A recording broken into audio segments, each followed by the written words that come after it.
Today on Mob Rules, we talk about AdeptiCon do's and don'ts.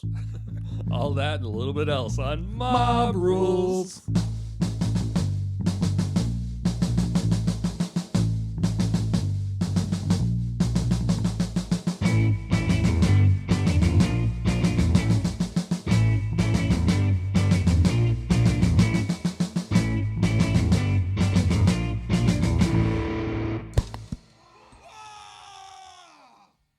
But I All right. I 100% Yeah. plan on taking classes next year. Yeah. Not chibi classes because that's just dumb. But Wow. Did you go this year or no? no, Okay. no, because I'm leaving in. That's right, I leave yeah. next Saturday for the not weeks. Chicago, not Chicago. the not United States. Yeah. Yeah. Well, welcome right. back, everybody. Hey. We're on the Mob Rules, and today we were joined by Trevor. Hello. Hey, Trevor. So Trevor is kind of an AdeptiCon buddy that I bump into once in a while when I'm in Chicago. I think we see each other more down there than we do up here. Yep. Yep. Although I think it's shifting nowadays. But still. Well, it's because you keep on dragging me into the community more and more and more. Will you paint these or teach these classes? Will you do these things for me? I actually thought that this Can I was have your orcs? I thought this was a setup for me to come over, and next thing I know, in the garage there's a whole bunch of people waiting to be taught. It's like, Hey, we need you to help fill in on mob rules. yeah. Can you bring all of your paints too? We'll give you It's pizza. weird. And of course we have Dave over Hey, here on the how's it couch. going? And waffles. Yep. So today, Trevor and I got back from AdeptiCon about a week ago, so it's been a little bit, but it's been a while since we recorded too. So we're gonna kind of go over a little bit of that, and I'm curious, being as that John isn't here, you have to represent the competitive market, Dave. So at some point, I want to hear your take on the post AdeptiCon hype and the post LVO hype. See what your thoughts are. The meta stuff. Well, I mean, Yeah. It hasn't really shifted, and I'm only kind of partially in the competitive scene these days. Well, So I mean, you have to represent. all right, Yeah. I'll do the best I can. We have nobody else. Dark Reaper's good. There you go. I represent it. Trevor and I can paint about it, but that's about it. Yeah. That uses dice, right? I think so. Maybe. So let's see. What have I been up to? I guess then. Yeah. Well, since you were gone traveling. Yeah. Let's see. Did I release a video while you were gone? You did. I did. It was the one with the cat and the tank. The cat and the cat in the tank made the me laugh. Ultramarine. That's why it was there. 10-minute Ultramarines. Have you been watching his Tabletop Plus? I have been. Okay. Oh, I'm Yeah. sorry. They're. I send you messages about it all the time, Oh, I know. telling you that you're an idiot. I know. Love. Man, wait till you see the next one then. Really? I need He'll to. be out of the country, so he doesn't give a fuck. Track me down, bitches. No, the next one is next Monday. Oh, okay. The one after that, though, I'll be out of the country. So, thumbs up. I've been doing a little bit of video. I picked up Forgebane. Cody and I split the box because we wanted Baby Knights. Yeah. And we did we figured if the Knights come out to $60 when they actually release, because they're about the size of a Redemptor Dreadnought. Sure. When they release the actual kit, we were paying $8 more for all of the rest of the models in the box that we probably will never use. Because after discount, it was like $128. Yeah, it's potentially a really good. I mean, it's a good deal regardless, but it's potentially even better Right. deal depending on how those nights turn out. So we started putting them together, and then somebody put a message up that said, "Hey, I've got this the mech side. If anybody wants to trade for the Necrons," and we were like, "So wait, wow. hold on. So we could have 2 Baby Knights? So Takesies. deal. Yeah. What are you gonna do with the Skitari? The what? The Do you mean the basing materials? Ouch! What are all these cloaks laying around? It's like somebody went like hog wild and killed a whole bunch of Ben just Kenobis. some robotic arms and stuff laying there. No, I think we're gonna build your the, not Iron Hands chapter. Yeah, my not Iron Hands chapter. I think we're gonna build the Magos, the spider leg dude. Okay. And paint it up just because it's a cool looking model. Yeah. But that's one of those side projects you do when you really don't have anything else going on. So I'm like, oh yeah, I guess I could work on the Magos because Sure. Why not? It'll be relaxing. So are you guys is it gonna be like a joint custody? Like at some point he goes to Cody's house, some point it's your house. No, he's got 2 nights now, and I have 2 nights now. Oh, well, I mean So we're set. the Magos. No, we have 2 Magos. Oh, okay. So you both have a Scutari. Oh yeah, contingent. we have 10 dudes for basing material and gosh. two Magos. So disrespectful. 20 dudes for basing material, 2 Magos, and 4 baby knights. So we legit, if we build it up, have a full AdMech force. Oh wow, So it's That's like crazy. that this didn't take actually, much. yeah, I know. It was like 2. Oh, that's crazy. What a nice price. Yeah. 128. It's a get started box set for an entire army. But yeah, no, we're working on that. I haven't settled on a paint scheme yet. I think the second night I'm gonna convert the. I have a feeling, like, I think we talked a little bit about it earlier, but like, I think one of the sprues, you know, is pointing out that it had like an A on it, Yeah. and then it's like it's the guns and it's the shoulder pads. But I think that when they actually drop it, it's gonna have like a sprue B, and it's gonna have alternate weapons and alternate shoulder pads. Because if you look at like the shoulder pads, like they have like the cog kind of motif on there, so I think it's like for the Mechanicum, Right. Versus like if you wanted to have like free blades or Questoris, not Mechanicus. Well, they're in the Codex, aren't they? For the not yet. They're not in the Codex. Oh, just yet. really? Yeah, so right now you get like a data slate or whatever. You Okay. like a data whatever sheet. Yeah. A pamphlet, and so at some point the theory is they're going to be dropping the Night Codex, and then like Oh, they'll that's show right. up there. Yeah, because that's one of the next 3 to come out after. Yeah. well, Yeah, they'll have the Rocky or whatever it's the called. Castellan with it's like 90,000 guns. It's like all the guns.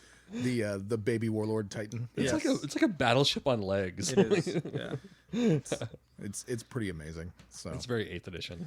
but yeah, I think I really want to convert the absolute crap out of it and have it like just doing some crazy striding or something. You know, Which one? the second night, because I haven't built it yet. Oh, I got My second night. Okay.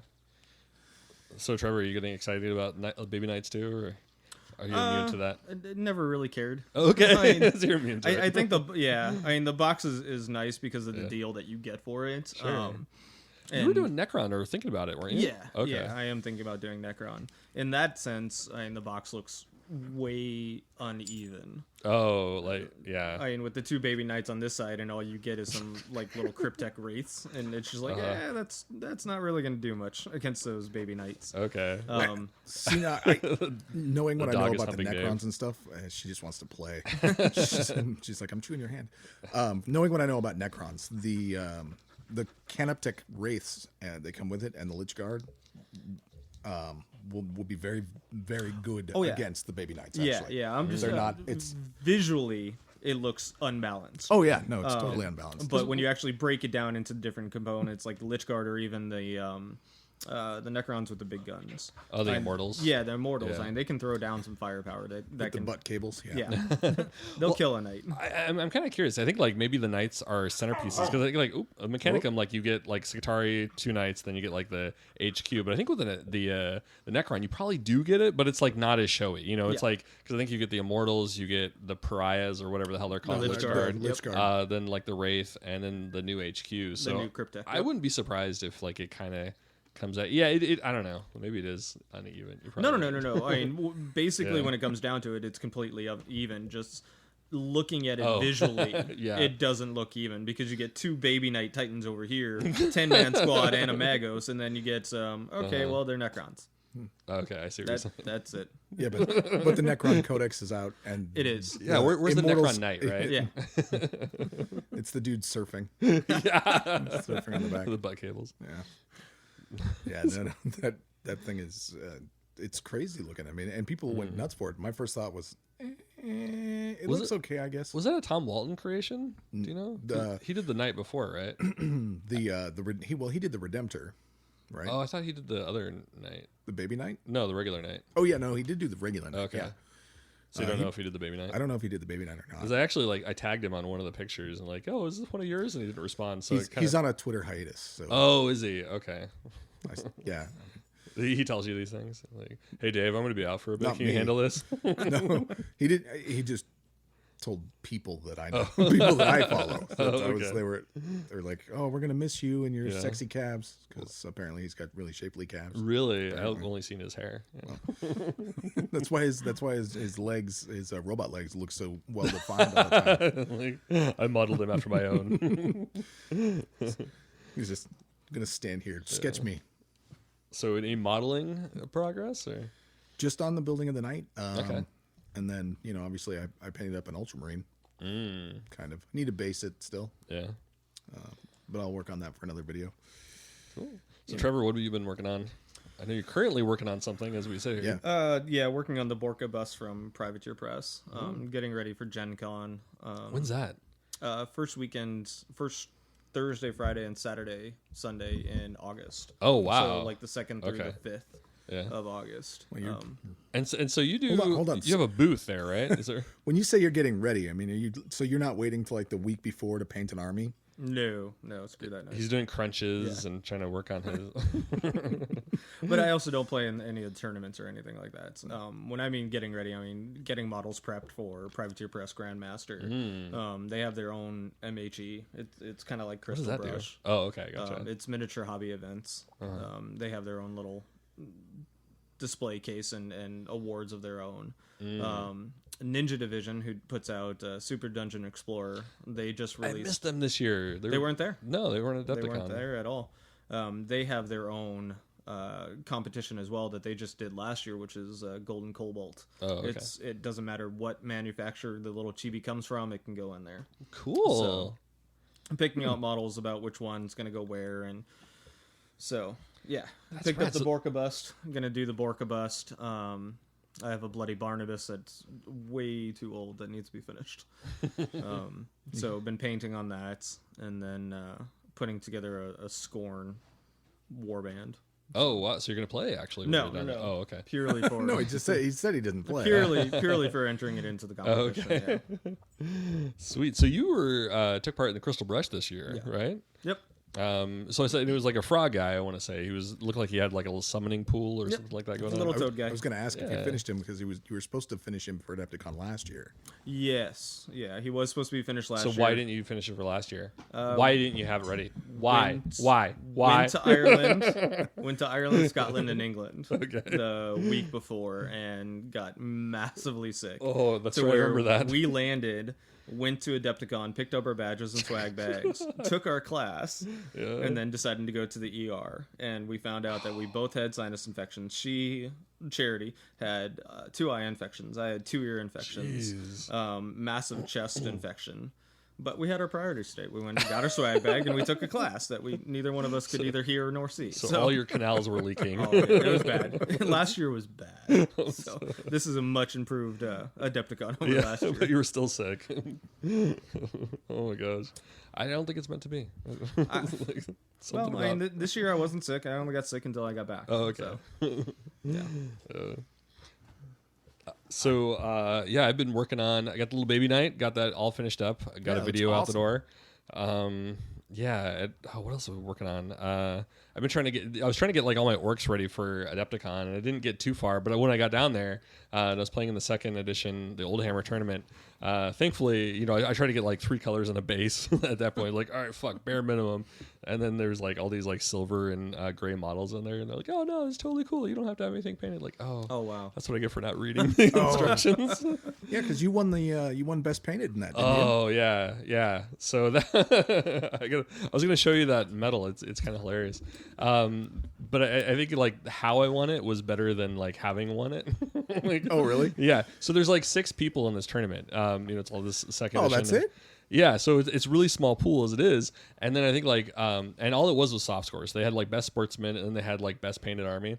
The guy who won sportsman, they gave it to him first, and then they're like, all right, so now only 5 people can take part, so you can only vote on the 5 people who didn't win best sportsman, and then it came down to a 3-way tie. So we diced off for it.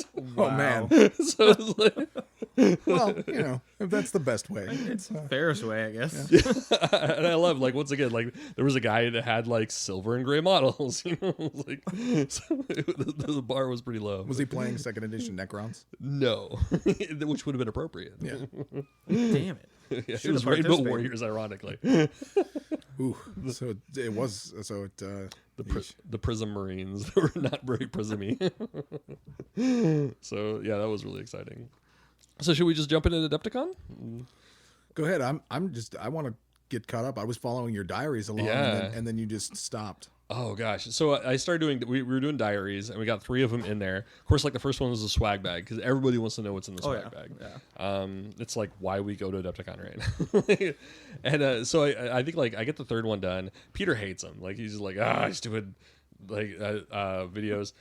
And I think I do the 4th one, but it's all fucked up. It's late at night. We're pretty toasty, and then I get it all set up. He's like kind of complaining about it, and we film it, and then I was like, all right, cool. I got to upload this to my iPad and edit it. I was like, where's the file? Where's the file? Where's the file? I forgot to turn my camera from camera mode to video mode, so I took a picture of us instead of actually taking a video.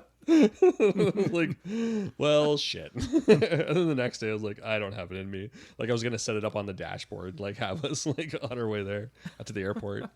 So yeah, they just kind of ended abruptly, which was like the previous year. It's hard to keep the momentum. Yeah. Just find us. We'll do it with you. Yeah, I think I'll do that next time. I'm kind of surprised. You could be like hacking and wheezing. I just got back from. I told you I wasn't sick at Adepticon this year. So, I mean, we didn't get back to the hotel room until 3-4 a.m. though. Oh, okay. After cleaning up all the hobby events and classrooms and stuff. Oh wow. Did you didn't teach, right? You just attended classes this year? I attended, and I also helped set them up for a couple of the teachers and stuff. But little Fort Wapple there, or whatever you want to call it. Fort Wapple? Yeah, What is that? the little hobby seminar where all the classes, those 4 main classrooms are. Okay. That little whole table event is what they call Fort Wapple. Oh wow. And that's because Wapple just sits down there, sets up, and he just goes to town. Now Wapple Okay. being, of course, James Wapple. James Wapple and Kathy Wapple. Yeah, the famous miniatures painters. So one of the neat phenomenon I think at Adepticon is like, I mean, you have, your tournaments, you have like the vendor hall, and then you have like all the classes, and there's like, what, 5 classrooms? I think like 4 This plus year another they one. had 6. 4 6. down by Fort Wapple, and Okay. then 2 above vendor hall. Oh. And the 2 above vendor Really? hall were, those were the airbrushing classrooms. Oh, okay. So then there must have been 7 because I think Duncan has his own. He had his off own to the this year, side. yeah. So yeah, you have those in their own little presentation rooms. It probably sits like 15 people or something like that, roughly per. Some of those classrooms had 20 people in them. Oh, wow, okay. Yeah. And then like in the corral underneath the escalators, there's like probably 3 or 4 folding tables where it's just artists, right? And like lamps and Yeah. And then, yeah, like, a that's- paint rack. That's Fort Wapple, yeah. Okay. Reaper sets up a paint rack that anybody can go and take their paints and put them back and stuff like that. But nobody's really counting. So Oh, okay. Lots of paints just walked off. I mean, it does every year, and they expect that. But yeah, you can go down there. I mean, there's people. I mean, all hours of the night. Like I said, we were there sometimes 3-4 a.m. cleaning up, and people are still sitting there painting armies to get ready for the next day. Oh, wow. Or finishing their entries. I mean, a lot of the artists were sitting there finishing their entries before they entered them in. 'Cause I think I had a That's class insane with. to me. I mean, Yeah. it seems like, especially like entries. Like I know that some people just wait till the last minute to get armies painted before they win, best painted. But people that were entering in the Crystal Brush, which is for anybody listening who doesn't know, is the Adepticon and a lot of other places version of kind of like the Golden Demon for GW. Probably more prestigious in a lot of ways, wouldn't you say? It actually is, but more people, more miniature side people know about the Crystal Brush stuff. More GW hobbyists know about the Golden Demon. If that makes sense. Only because there's a ginormous cash prize that comes with Crystal Brush. What was it this year? Last year it was overall grand prize was 10,000. Oh, okay. And then 2,000 and 1,000 for the I've top been 3 saying it was overall. 20,000. This year they broke it up. 40,000. Yeah, this year they broke it up a little bit more. First prize was 8,000, and then 3,000, and then 2,000. Oh, okay. So, and still a significant amount of money just for Yeah. painting a miniature. Well, I mean, No, seriously. If you think about it, looking at some of the stuff that won, which by the way, I looked through a lot of the stuff and I kind of went, I would have gone the other way. Like my personal choices for it, once it made it to web voting, was stuff. I'm like, but that the amount of hours that they put into those, if you break it down, I spent 10,000 hours on this. An $8,000 prize is not. Oh no, it's not worth their money. Yeah, that's what I mean. It's, like your dollar per hour so is like ridiculously the people that enter in the Crystal Brush aren't doing it because they need the money. They're doing it because they love doing that particular thing. So well, and a lot of them are. The gentleman that won this year, the Apocalypse, that was specifically sculpted by I forget his name. It was Michael. What was that? Was it the Four Horsemen? It was the Four Horsemen. Oh, okay. Yeah, the title of it is Apocalypse. I missed like half the entries because I think they had the light turned off. So unfortunately, I didn't see yours. Well, Apocalypse. It's so dark that you could glaze right over it in the cabinet. Mm-hmm. But once you saw it online, you could really start picking out those details of the Red Horseman, of the Famine Horseman, of the Death, and all those different things. So it really, really was impressive. But seeing it in the case, you would have just completely passed right over it. I think that one, I actually I took a moment, I really digested that one. That one, and then I think the fish, the flying fish with the family. Oh, Matt DiPietro's, yes. Oh my God, yes. that was amazing. Did you actually look up underneath the canopy? No. If you actually look up underneath the canopy online, there's actually light shining through. Like the sun is beating down, and you can see the light coming through. Oh no, I totally missed it because they had it on the bottom shelf or something like that. So it was it's because it's too big. Yeah. Oh, okay, it was giant, far too big. But no, it was amazing. He actually even he took out the eyes of the fish and he put in actual taxidermied eyes with them all drilled out and everything with the mirror lenses in the back. It was absolutely a stunning, gorgeous piece. It really did deserve something better than a bronze, but that category was heavily contested this year. Oh, okay. What was that category? That one was large scale. Okay, and it was at the same one as the Four Horsemen? No, that one was in diorama. Oh, okay. Yeah, but again, both of those were heavily contested this year. There was another one I was really kind of impressed with, and it was it wasn't very showy, but it was the octopus guy on the dead whale. Oh, you mean Cthulhu? It was I think the way that he did the skin was just phenomenal. And the blood that was kind of coming out of the whale's mouth. The whale alone was just Revenge was what that one was called. Oh, okay. Yeah. The whale alone is just beautiful, and then you have Cthulhu sitting on top of it, and yeah. Everything that placed deserved to place. Absolutely. Did that one place? Yes. Oh, okay. That took first. Yep. Oh, that wow. Took first. Yeah. Okay. In its category. I'm actually looking at that. Yeah. So cool. So I think that one was kind of I kind of think of it almost like Jimi Hendrix music. You can sit, as somebody who doesn't play music, you can sit down and be like, oh, okay, that was a cool song. But if you're a musician, you're like, holy shit, he did that. Yeah. That was I think as you're a painter, you're you appreciate the skin tones and stuff like that even more. Yeah, well, and if you look at sci-fi, the gold winning in sci-fi, I wanted to talk about Creative Journey still. Well, then talk about Creative Journey. So when I was first that, the fish? When I first that was the fish. When I first saw the fish one, I went, why isn't this first place? To me, it looked like the better piece overall. And in fact, the second place one, Elan Princess of the Forest, was just felt wrong. Which one was that one? It's the one where it's an elven archer with a snake coming out. Oh. It had a whole bunch of trees and sticks and leaves and stuff like that coming around it.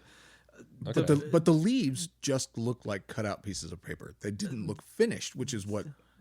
And maybe it's because of the picture that's here. They're not. There's little seed pods that you can go out and buy.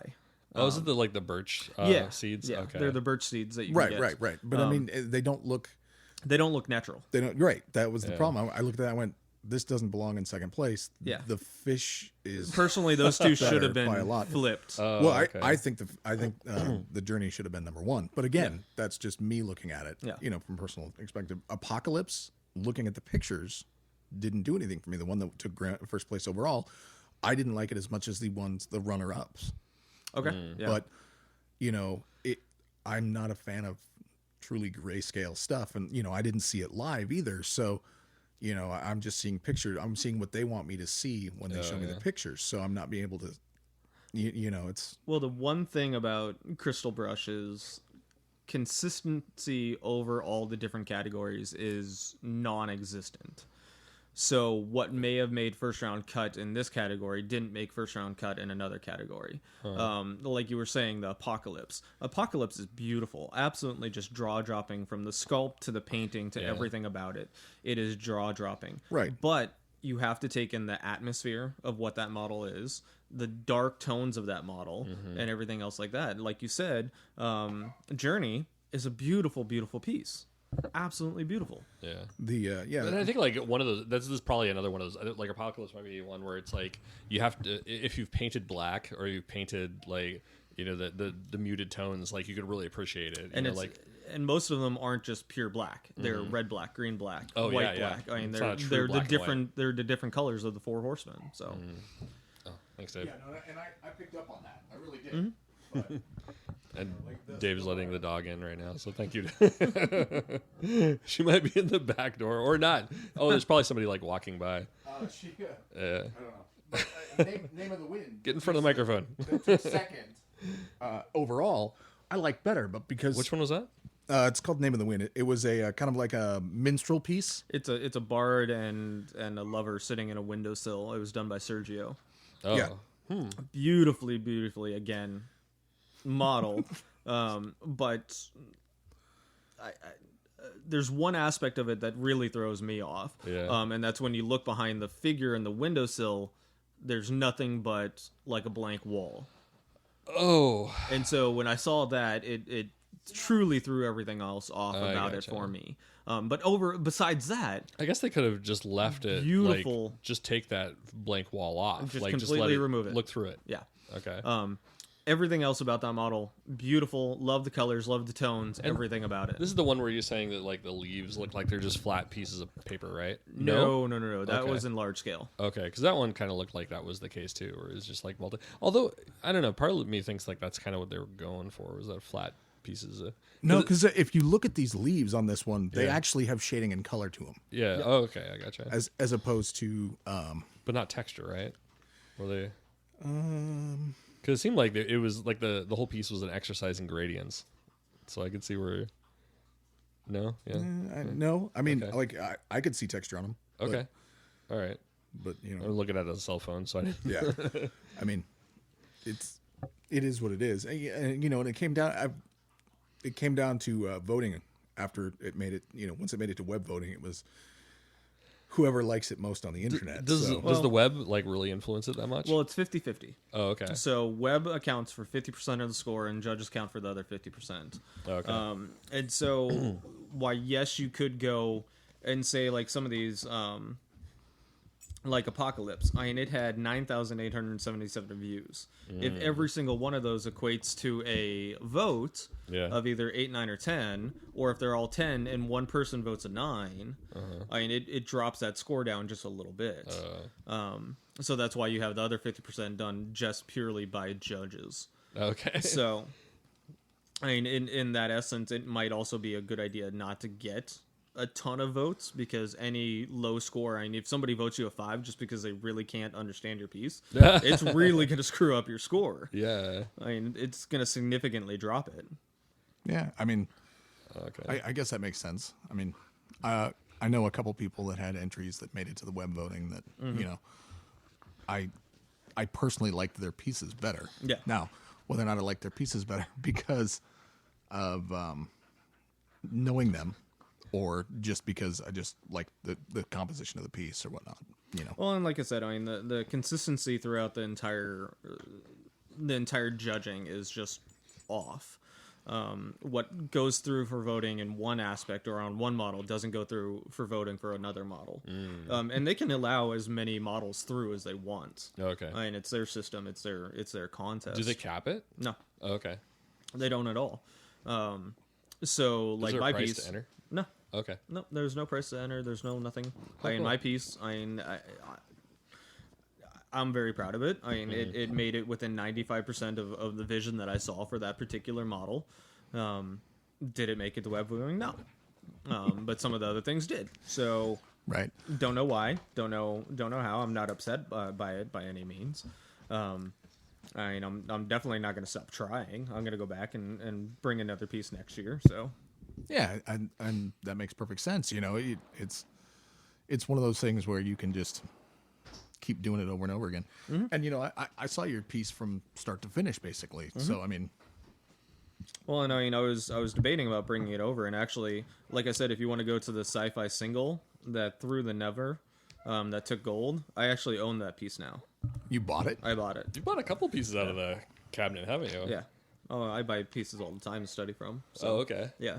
This one is of the, what the hell is it? The Elder Triarch box, the female from that one. Oh, okay. And she's coming through basically like a What's portal. Is that you need? You need coming through the portal. That one's gorgeous. Yeah, I own it.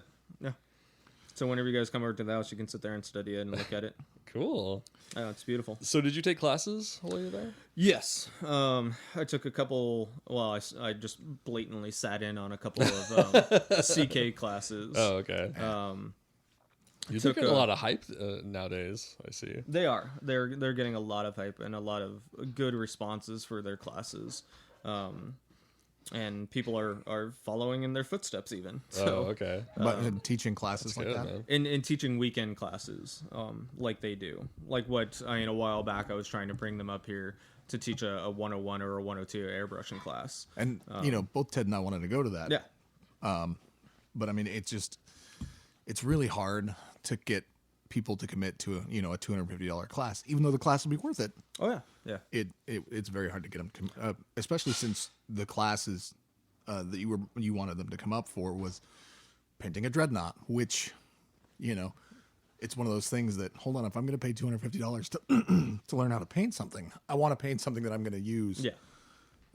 And that was kind of part of what the problem was for some people, Well, and I understand that, but then, when you look at all the questions that have been asked since that time, if people just would have gone ahead and said, okay, yeah, let's go ahead and do this class, all those questions would have been answered.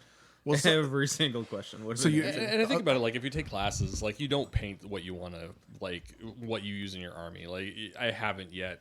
I can't think of, like, a time when I've, like, painted something and it, like, walked away and, like, oh, dude, I'm going to stick this in my army. It's like a Skaven for something. Yep. It's like, like a dwarf. It's, like a rhino door. Yeah. And, I wouldn't want to put it on my rhino. Like, I'd want to, like, put my rhino together and then paint it appropriately for my scheme. So I think, like, that's probably important to think about is, like, this isn't a model for your army. This is a model to learn off of. Mm-hmm. And now you're going to take these skills and you're going to apply it to your army. Yep. So. Right, but when you're going to those classes in the lower 48 and attending that stuff like that, you're already making the trip down there. You're making to the special effort to learn.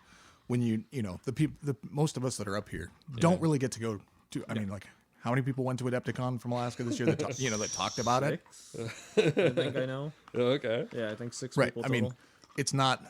Well, you take the class up here and you save like $1,000. But that's not how everybody sees it. But sure. When you think about it, when you go to AdeptiCon, you're paying for the AdeptiCon ticket, the flight, the hotel, everything else like that, and then you're only getting. This year they had 3 different class formats: a 1.5 hour, a 3.5 hour, and then a 5.5 hour.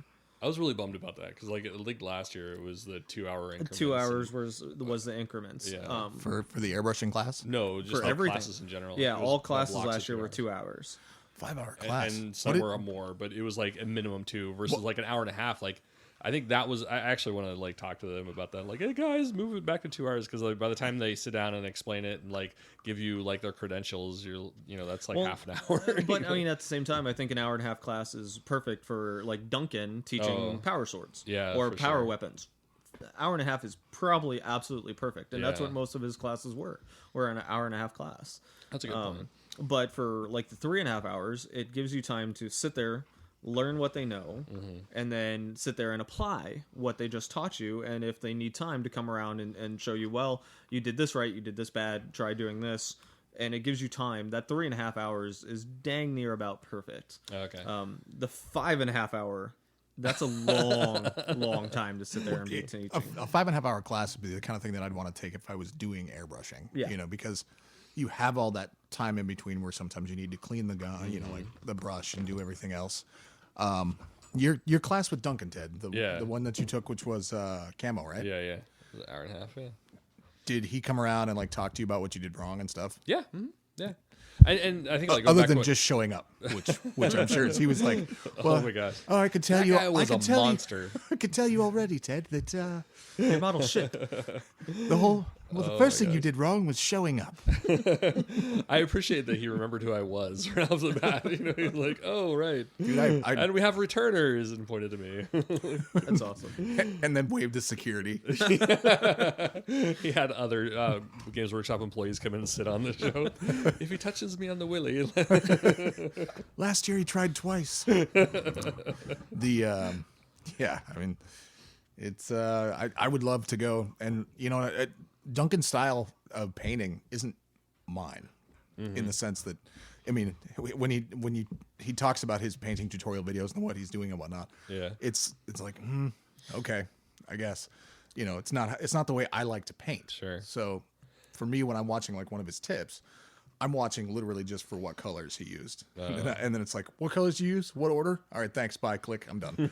You know. But you'll find that with most painters and teachers and things like that. I mean, I've taken classes all over the world and from some of the most named painters in the world and in the Name industry. dropper. he hasn't I didn't dropped say any names any yet. names yet. Bragger. Humble But brag. they all, what they're teaching is they're teaching you their style of painting. Yeah. And that's all it is. That's all that anybody's doing is teaching you their style of painting. Right.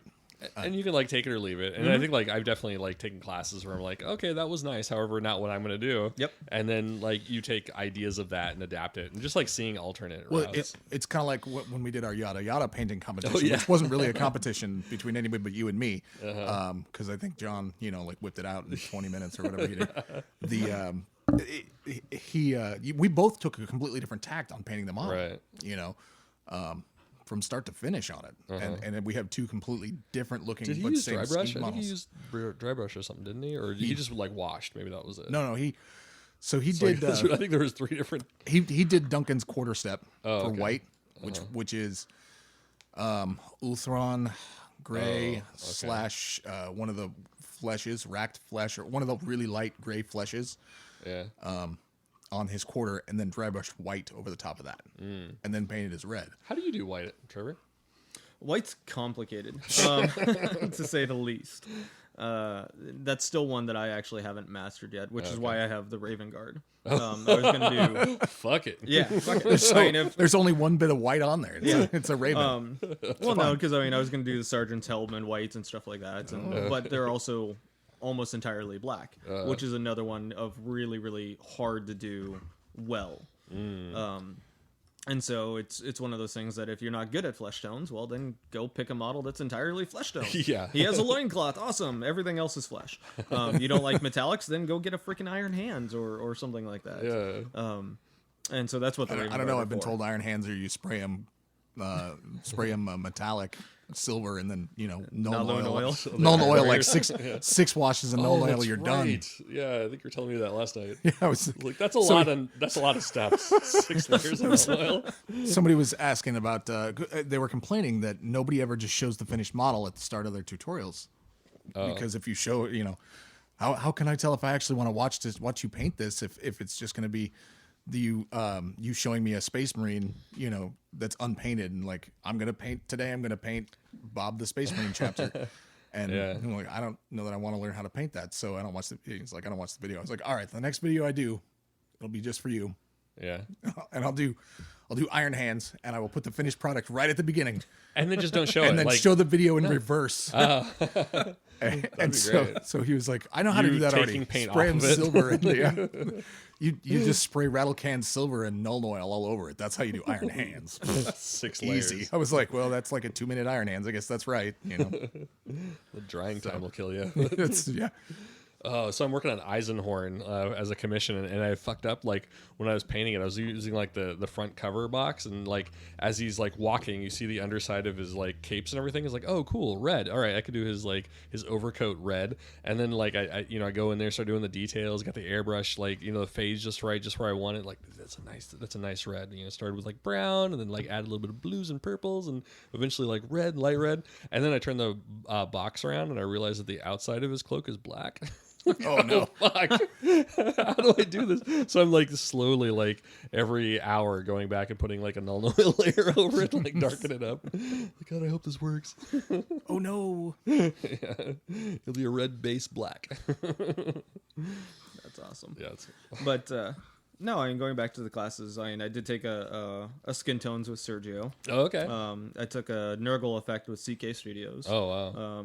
Sat in on his black and white and also his, I believe it's just airbrushing 101. So real quick, what was the Nurgle effect? Like, what was the secret sauce to that? Inks. Oh, Inks and alcohol. Okay. Is his personal secret. You have to get really drunk in order to paint.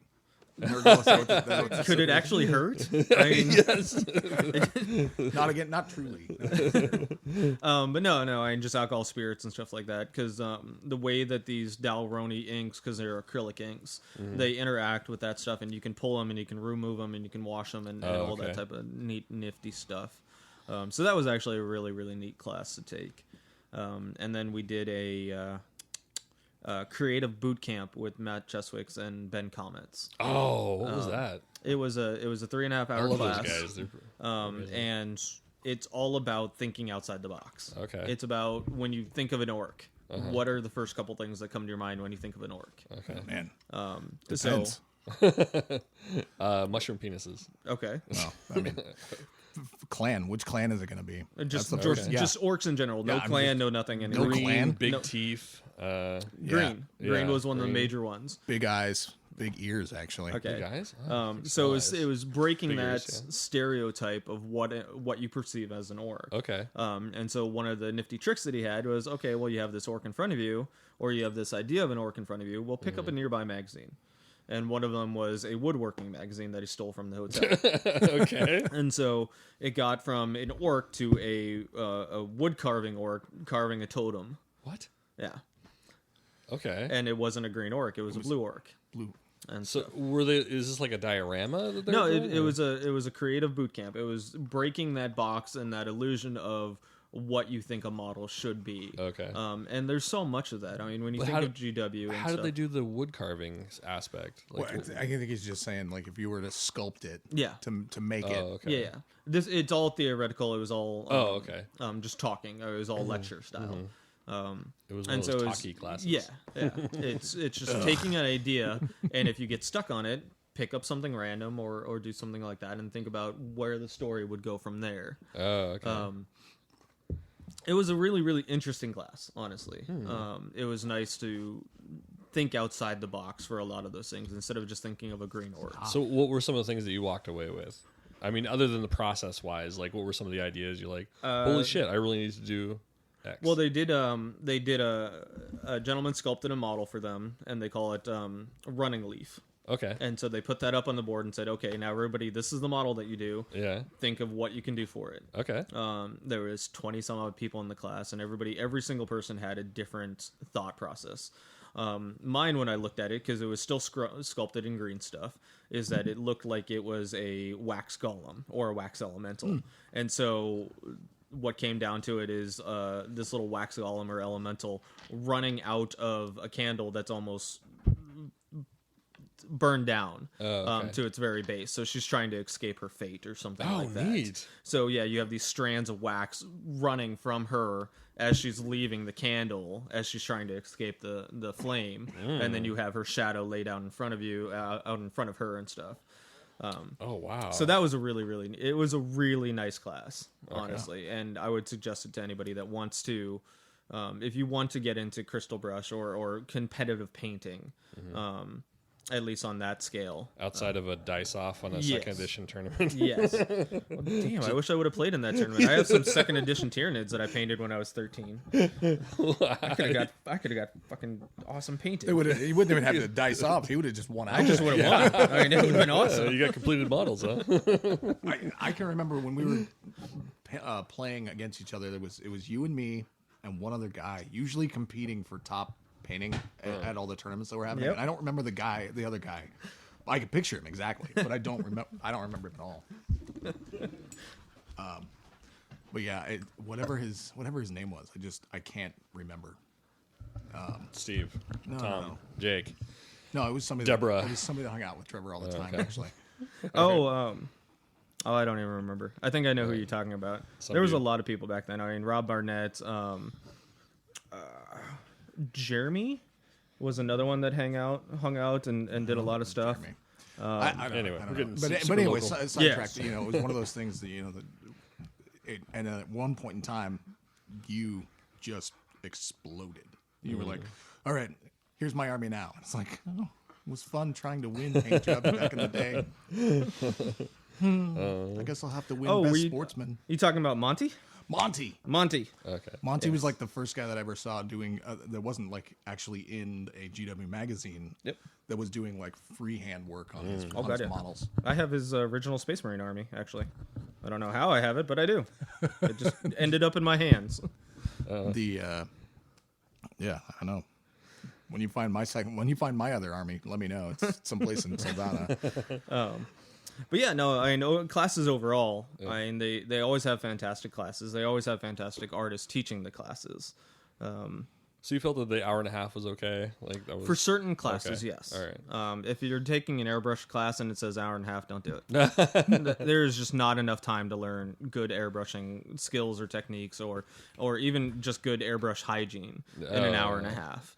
So I think I was taking a creative basing with Seth. With Seth, yeah. And that one was unfortunate for a few different reasons. Like I think like he had UPS like all his supplies to him like next day or whatever, and they guaranteed it the day before. Well, he spent like $200 some odd on getting it the next day. It never showed because I think I like ran into you like the day before the class. Like, oh, I don't know who this guy is, but he looks really upset. Yep.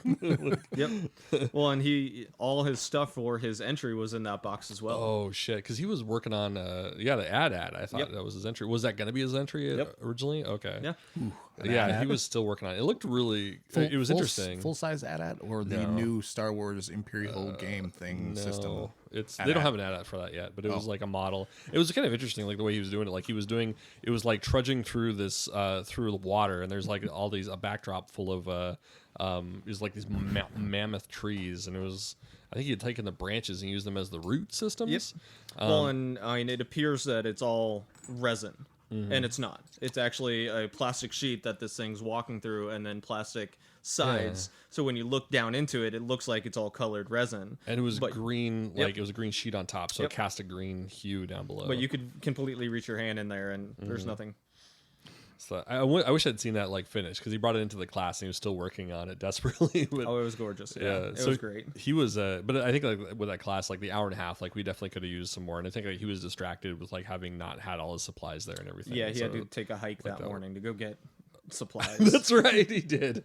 He was like, here's some shit that I pulled out of the shrubs in front of the hotel. Oh, man, that's exactly what happened. That would be terrible. Yeah. But I think like some of the ideas like I walked away with were pretty cool. Like I think like using that because I usually use like green stuff for bases when I want to create like earth and everything. But he had that like with the scale 75 like texture, not paint, but it kind of is a paint with it has like granules and stuff in it. And and he was saying like to use like break up branches like tiny branches and stick it in the paste before you smear it on so that you have like roots kind of sticking up once in a while and. Yeah, so it was neat. It was basically like creating Earth. Yep, like it basically like. I mean, I use random stuff like that all the time. I mean, even I take my like green tea or Irish breakfast and I let those dry, cut those up and throw those in with some sand and earth and stuff like that. Yeah. Just anything to give that actual texture besides just sand. Yeah. I mean, earth is not just sand all over the place. No. So class-wise, I took a class from Adam from Tabletop Minions. Uncle Adam. Or Tabletop. Yeah, it is Tabletop. Yeah, is that no, does it go by Uncle Adam? I thought so. Anyway, kind of a weird guy. Like I don't typically like his videos normally. Like he just kind of comes off older beard, glasses. Yeah, but he's a super cool guy. Like he was really knowledgeable. Like he was willing to just sit down and explain things to people in like ways that they could understand. I took the first of his like video classes, and then Peter, who I was there with from NGC 40K, like he took the second one, which was more on like we ended up taking the technical one together, which unfortunately as a photographer, like it was mostly about how to work with a DSLR. Like, oh, I do that professionally. And and then like on the other side, it was the how to promote yourself and everything. And that one, I wish I had been there for, but Peter said that it was really, really informative.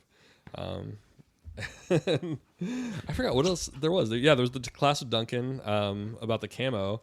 And that was, I think, like by that point, like I had not been sleeping. Like my Alaskan clock was still going, and so it was like 3 a.m. before I'd fall asleep because I was about midnight back home. Yeah. Oh man. And then it like waking up at 7 or 8, so I can go to the whatever it was that I was going to, which was about like 4 o'clock back in Alaska. Like, Well, that's why we up. would go down and we'd clean up Fort Wapple and pick up all the trash and people drinking and stuff like that. Oh, okay. And sit down and talk to people that are still painting their armies and getting things done. But yeah, it's same thing.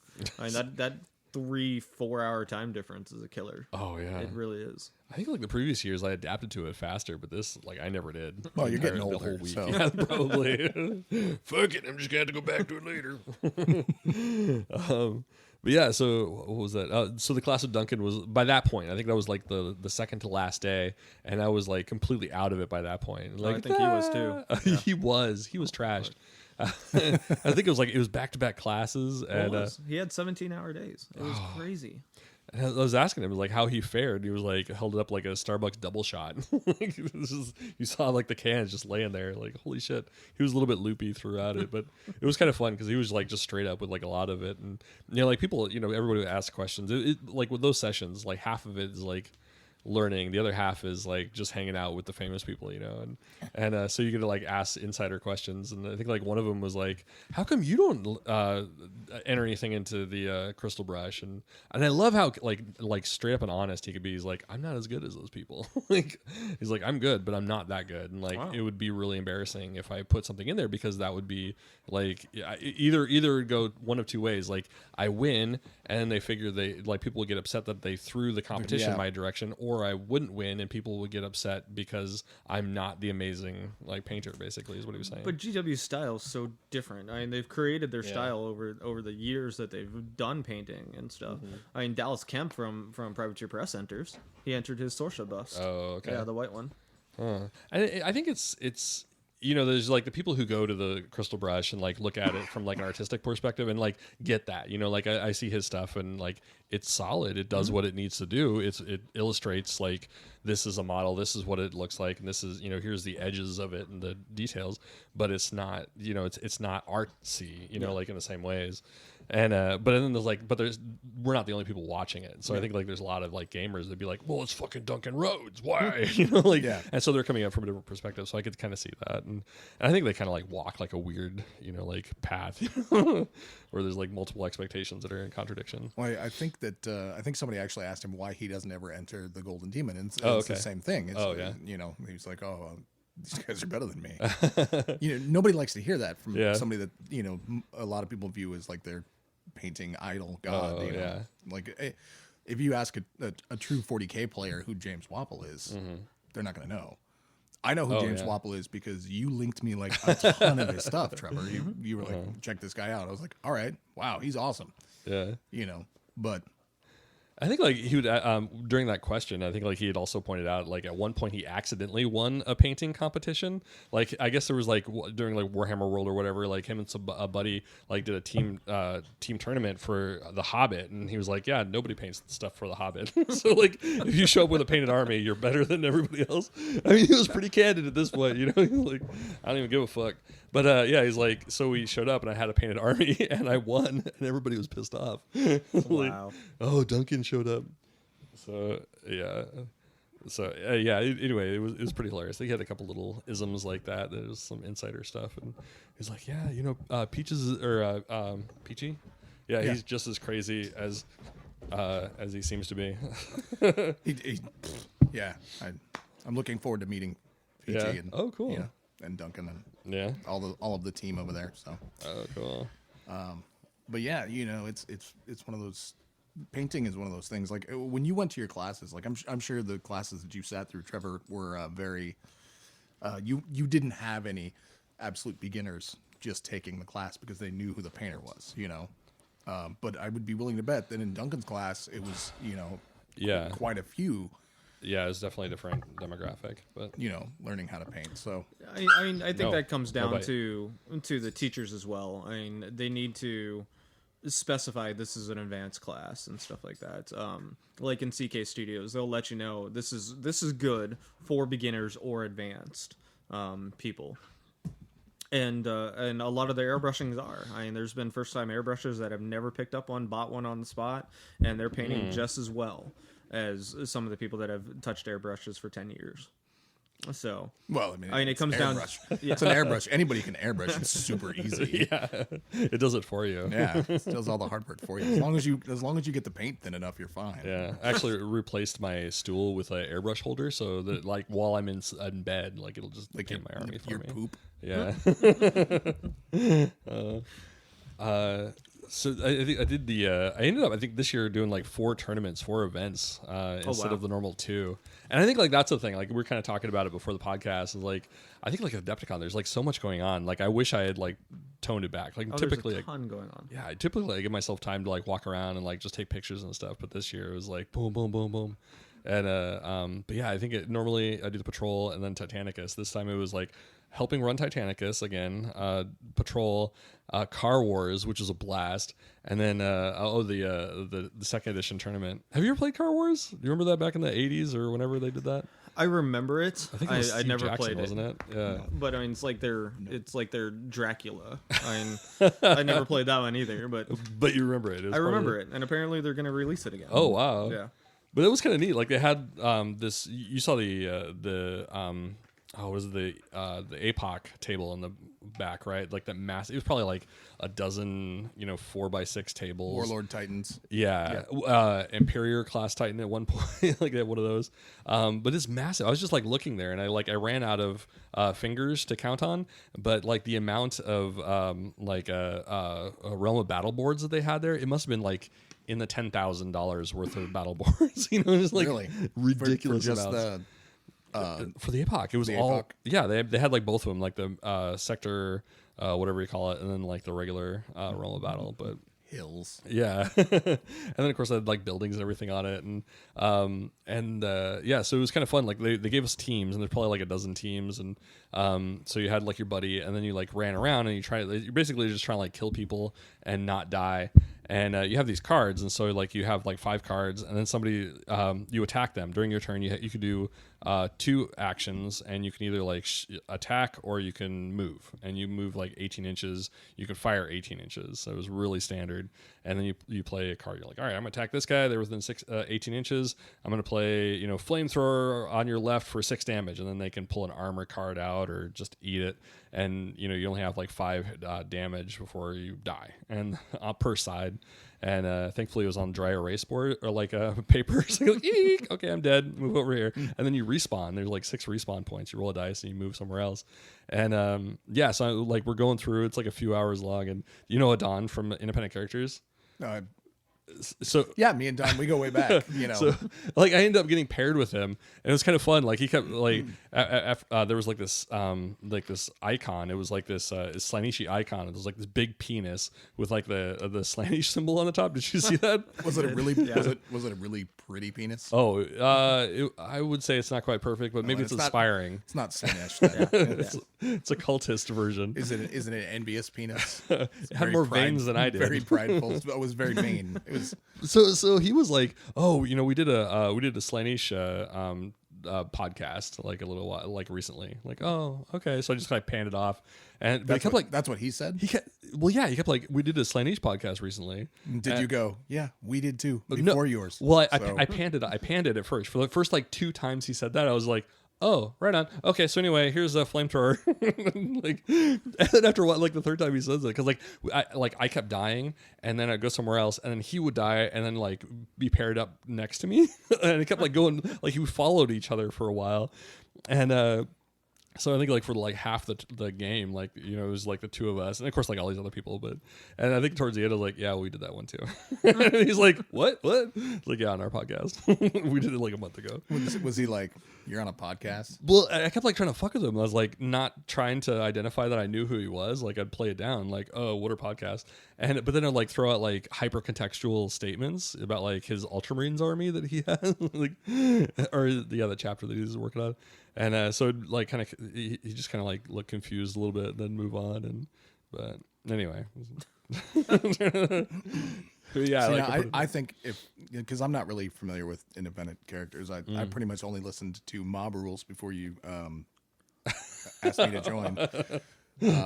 We took away all your other podcasts. You cannot have any other podcasts? No, I didn't really listen to any others. None of them really resonated with me. Oh, okay. I really tried to listen to Peter's because Yeah. it's all narrative stuff, supposedly. But apparently the couple episodes I listened to was just him and a buddy drinking. And I was like, well, there's that too. this is interesting.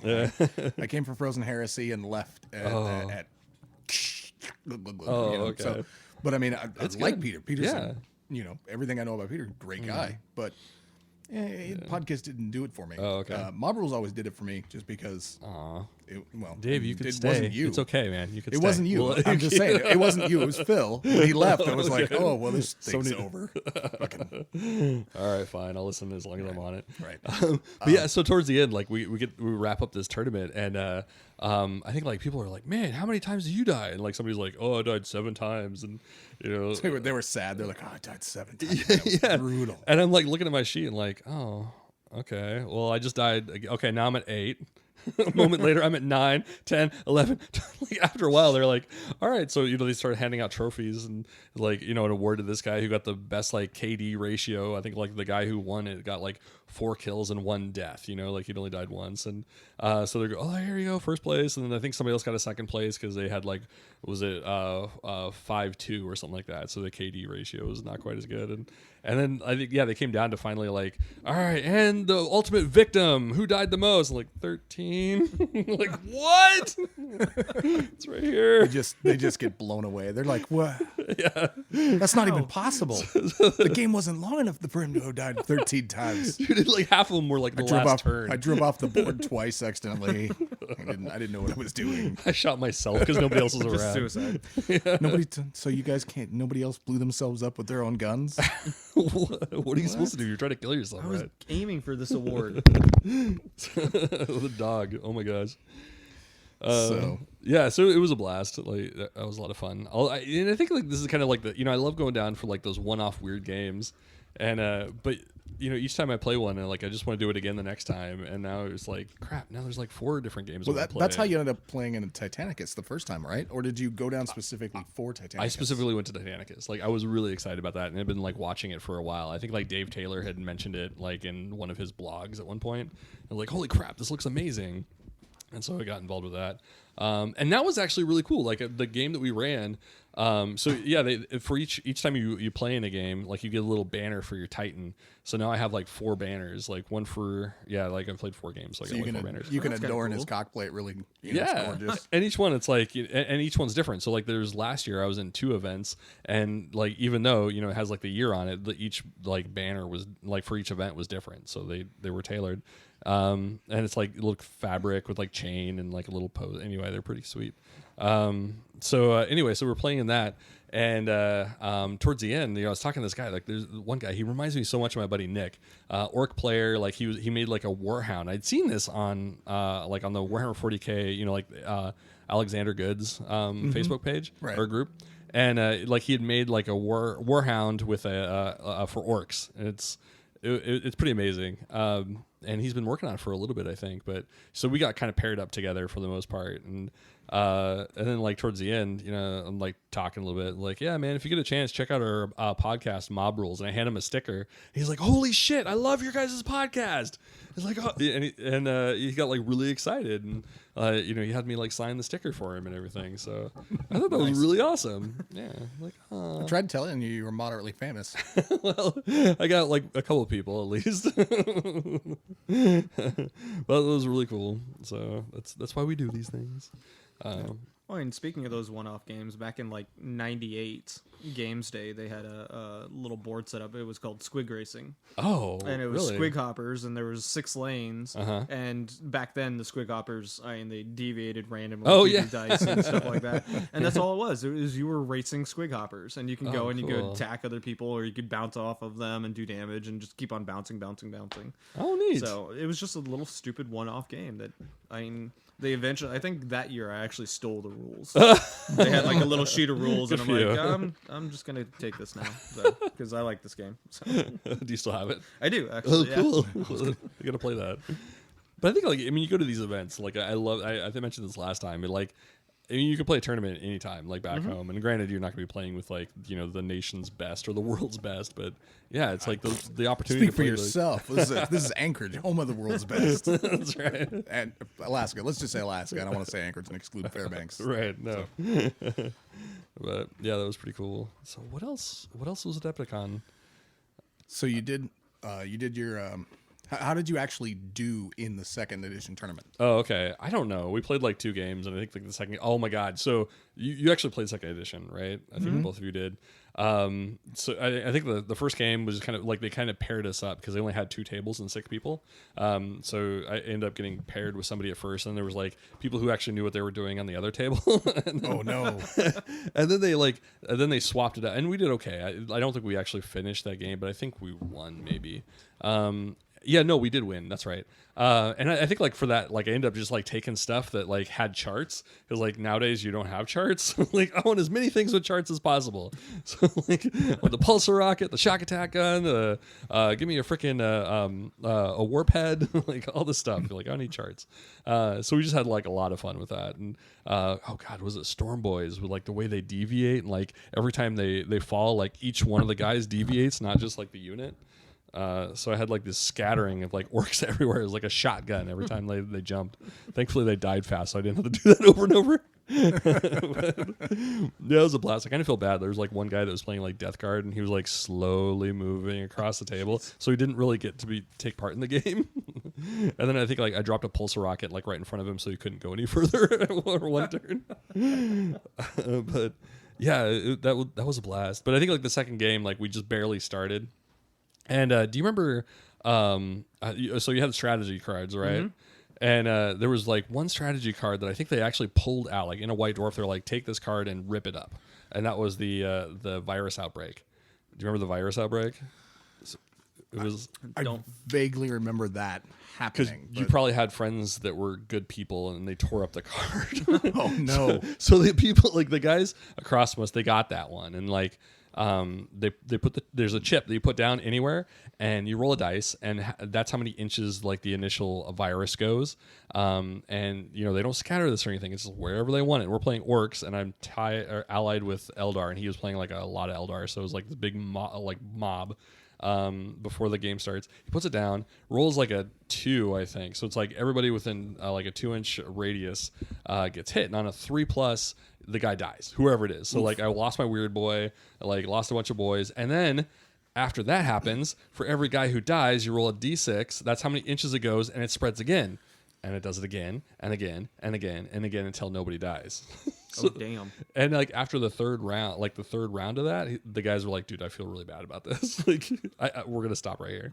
And so we lost 20 guys, which like that was half of my army, like because I had 40 guys. Like, oh my god! But it was like it was still fun. Like we got to shoot a shock attack gun at a chimera and make it veer off course and like you run into another chimera and like it's just shenanigans. So. It's like that's what we're living for. So that was a blast. Yeah. And then ended up playing Patrol, and that one was crazy because so that one was like 450 points. What was your list? It was the Iron Hands. I think like we discussed like what we're gonna take. We had theory crafted like 4 different lists for you. So take this. Still I don't have those models. Take this. I don't have those models. Take this. It's gonna be a while to make those models. Yes. Yeah. Well, I was like, okay, so this is what I know he has. So I'll give him this and this and this and this. And you were like, okay. Should I build and paint this really fast? I was like, no. You got orcs to paint. Just tell me what you have done already. So I took the librarian on a bike. Okay. So this is kind of okay. I'll get to that later. But so I took like a librarian on a bike. This is Iron Hands. 3 aggressors. Three aggressors. 3 aggressors with the boom booms. And then I think it was a 5-man tactical squad. And a dreadnought with multi-melta and fist and pew-pews. And I won 2 of the games. I tied 1 of the games and lost 1 game. But they're slow moving. I think that was kind of it. It was like I think the one that I lost was against Eldar and I got mopped. He just mopped me. Oh, Dark Reapers. But it was a blast. I actually, like the very end, I think I can't remember if I told you or not. The last game that I was playing, I was like looking at the list because they're using the Best Coast pairings. And like, huh, I guess I'm playing against another guy named Ted. Oh, interesting. And so I go and ask the guy. He's like, yeah, you're playing against Ted. I didn't make that up. I didn't do that on purpose. That's the way it is. I don't know what happened.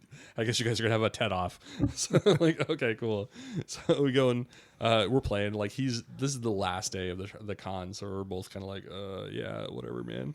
And I think, yeah, he's like, he was in the band, like the heavy metal band, the Goth Rockers. Oh, so you probably saw that, right? Oh, yeah, like, they dress up as orcs and they have like a heavy metal thing and like everything is orc related. Like all their songs are orc related. Well, and the drums, I mean, they have goth logos all over it, Gork and Mork all over it, and yeah, they just sit down right in the hall and just start playing. Super dedicated. I missed their songs though. Like every time I went by, like they were like getting ready for it or whatever, and like, oh crap, I gotta go. But I got like he at the end of the game, he was like, all right, man, here's he gave me a single, and it's vinyl, and it's like in the shape of a cog, so like nice. die cut. Yeah, I thought that was pretty cool. He's like, you got a record player? I was like, no. Get one. Here you go. Crap. Okay. But yeah, I think, and I gave him like a Mob Rules sticker. He's like, huh, Mob Rules. Goth Rockers, Mob Rules, Goth Rockers, Mob Rules, Goth Rockers. Okay, fine, we'll interview you. He's like, I wasn't saying that. I was just putting 2 and 2 together. You know, do with as you will. Oh, that's right. That's right. We were going to talk about actually interviewing them on this episode. Yeah. I'm glad to see that panned out really well. Yeah. So I think that'd be kind of neat. Like it was kind of fun. Like, you know, he'd been in a band, this band for a while, and I think they just kind of did like studio stuff, and they're just starting to tour and like get outside. So. Yeah, I know that a lot of people were excited that they were going to be there. And I was like, okay. It seems to me that they were there last year, but they didn't have like as much of a presence. Like they just showed up or something? They just showed up and set up and called it good. As long as they're not the Nickelback of 40K music, you know, they're fine. You know, they'll be okay. So, swag bag. Oh Jesus! Yeah, which tier did you get, Trevor? I got the VIG. You got the VIG, same as Ted's. Yeah, I got not 1 but 3 technically, because both I went and Charity went. Right. Well, our other buddy Dave was gonna go, but he couldn't make it, so they arranged to have me pick up his VIG bag too. That's yeah. What was other Dave's name? And also, why didn't you call me and tell me that other Dave couldn't make it? Because if there's a ticket in my name with I would have. I gladly asked him to take it for you. Yeah, I would have happily jumped on a plane and flown down. Like, Jess, I'll be back. Be right back. I get a badge back. 6.5 hour flight. Dude, it's worth. I would have happily gone and slept on your floor. You know, but like, So how many of these? There's only 200 VIG bags? I think 150. Yeah. Oh, 150. Yeah. Holy crap, that's not very many. Considering there's like how many thousands of people show up to the massive amounts. I mean, what, like 5,000 last year? Yeah, 4,000? think about one of the tournaments alone has over 1,000 people in it. Oh shit. Yeah. And so I imagine they run out of like the premier bag of the bags too. Oh yeah. Easily. How many levels of bags were there? VIG was the top, right? Well, you get VIG, which is the top, which is like 150 or 200. And then you get partial swag bags. Yeah. And then that's it. Premier. And then there's those run, I think, to 1,500 or 1,500. Oh, okay. I think that's where those guys run out, and then you just get plane tickets and stuff like that. Yeah. And it was like, I think last year, the first year that I went, like it wasn't impressive. The second year, which I didn't sign up for the VIG, was massive. I think last year was like ridiculous, where we got like, well, not you. I got the art case and like, like all the extra. GW gave a book. They gave the big $125, $150 hard case to everyone, and then Privateer Press gave a 2-person starter last year, and books, and I mean, just massive amount of stuff. And it was not any less than last year, if not probably more this year. Yeah. I mean, you got 3 different games, 2 starter games, and then so you got Guild Ball, Dark Age, Path to Glory. Yep. The Cool Men You're Not game, right? Yep. Yeah, that was the and Star Trek Ascension. Star Trek Ascension. Then you got like I think 2 of the faction books for Dark Age, as well as what else did you get? You got a Privateer Press book. Right. That's like for the RPG. No, that's you weird. Got like, Minnie got that. Yeah. Right. What was the Privateer Press one? Did you not get one? I don't know. You got like a Crix or just the actual faction book. No, I actually missed. I heard that was supposed to happen, and I didn't get it. Oh, really? So okay. That was No, that because that was Cool Mini or Not. That was the stuff that was late, right? Cool Mini or yeah. Not stuff was late, yeah. And that was what was it? That was the Star Trek Ascension. No. That was Dark Age. That was All the the Dark Dark Age Age stuff. starter. That's right. The That was 2 Gale books. Force 9 was a lot of the little bases. That's right. That stuff was all late. Yeah. Oh, that's gonna be amazing. I want to try that game. Like I want to try the Dark Age. Let's do it. Yeah. Okay. It's not like we don't have. Well, I have 3 starters for them. So I honestly feel like I got stuff from LVO 2 years ago. Actually, for Did you? was it? No, that's Wrath of Kings. I'm thinking of. Oh, I love Wrath of Kings. That's what we got. Yeah, I was sad that going into that, I mean, like vendor hall and stuff like that was really kind of lackluster this year. But we'll get into that. I heard that they had more vendors, and so like the booths were smaller. I noticed like Forge World booths was a little bit smaller. You never want I them to think, have small booths. Yeah, I think that was it. I like them to have big old booths. Big old booths. Big old Right, booths. big old booths. Big old booths. little junk in their booth. Yeah. I don't want any junk in their booth. Yeah, there was a ton more vendors. I mean, you had people like Creature Caster coming in. Oh yeah, for the first I bought time. a couple things from them. Oh, freaking amazing! We just received our. They were out of the Lady of Arcana when we went to go buy her, so they Okay. shipped her for free. Which one was that one? Nice. One of the female new one, Okay. kind of like a Zinch demon, a female Zinch demon. Okay. I picked up the Lady of Depravity. Okay, that's the I ordered that one, but they were Slaanesh out. one, right? That's Yeah. a Slaanesh like booby snake monster. Okay. Loved her, absolutely love her. And then they have Nurgle and Khorne and different aspects like that. But they were there, and they were Nurgle actually and Khorne. if you spent over $100, you got like a little wound counter token What? thing. Yeah, I didn't get my wound counter thing. come over and look at it. Okay. It's Look what I you can got. look at it. You You can did touch it. it. Actually, we got I two of got them. ice cream. You got one. It's to actually brag. 2-sided. Like they have 1 through 10 and then 1 through 20 on the other side. Oh, cool. Yeah, it's actually really awesome. But yeah, I mean, like Cool Mini or Knott's booths was almost all Dark Age and Rum and Bones. They didn't have any Wrath the King stuff that I saw. Are they still doing Rivet Wars? It was them that did It Rivet was Wars them, originally, 'cause yeah. They didn't have anything there. I didn't see anything there. Okay. Yeah. And they had Zombie Side. I think they were pushing that really hard. Was Cool Mini or Not isn't Zombie Side? Are They were. They might distribute or They something. were. Maybe Yeah, they backed yeah. it. But yeah, Forge World was smaller. Privateer Press was even small. They only had a little Tiny. Yeah. a little tiny booth, and not. I mean, if it wasn't event exclusives, paint or busts, Oh, yeah. that's all that was there. Honestly, Reaper was the only one that I think actually kept their booth the same size. Okay. and that's because they just ship things in containers, open them up, and call it good. Okay. And they have a massive presence there anyway. Oh yeah. Well, they sponsor almost all the MHEs. Or all the hobby events and stuff like that, and like I said, down at Fort Wapple, they just stick a huge paint rack full of all their paints and say, "Go, have at it." Big dogs. Yeah. I think Corvus Belly had a decent sized booth. I was pretty impressed with that. And they had a new game that came out, which I bought. Like that was the Aristati or whatever. It's right next to you. Kind of an arena fighting game. But that was kind of fun. It was like it kind of plays like a video game, and I think like the feel of it is kind of cool. You buy different skins for your characters, so you have like I think there's this guy Maximus who's like kind of like an anime tankish kind of guy, and like you could buy like a different, they call it skin, just like in video game, for like him to look like a Spartan. Oh, that's kind of cool. Yeah, exactly. I didn't see this. All right, so small booths. Small booths. Small booths. Yeah. Everybody had event exclusives, and I was kind of bummed that GW didn't have more event exclusives. Though they did have like all their Realm of Chaos and like the Rogue Trader book laying out there, so you could buy the reprints. and of they that. had two event only books. Yeah, which What was were that? they had an anthology, an event anthology. Oh, okay. And then they had another anthology, like the Primarch's anthology, is what they had. Oh.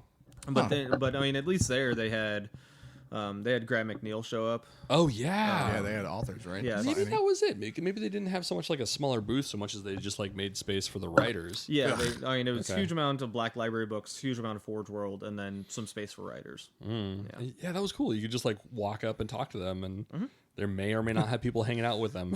And signing But books. did they actually answer? You know, when you talk to them, No. Were they like, you're like, I'm Mr. McNeil. How do you spell your name? How dare you talk to me? He's playing Words with Friends. Hey, you over there. What does JAIO mean? 73 points in Words with Friends. What is that? Another thing that I thought was kind of neat, like this was also the weekend that Star Wars Legion dropped. And, that was kind of like, as we're going through the lines, I remember seeing like they had stacks of it like behind the tables for like for what seemed like the bags, but they weren't actually. I think like you had to be part of the Star Wars Legion tournament, and then you get like a free fan club box. Yeah, but they gave you a card in your swag bag, didn't they? Oh yeah. Who did you get?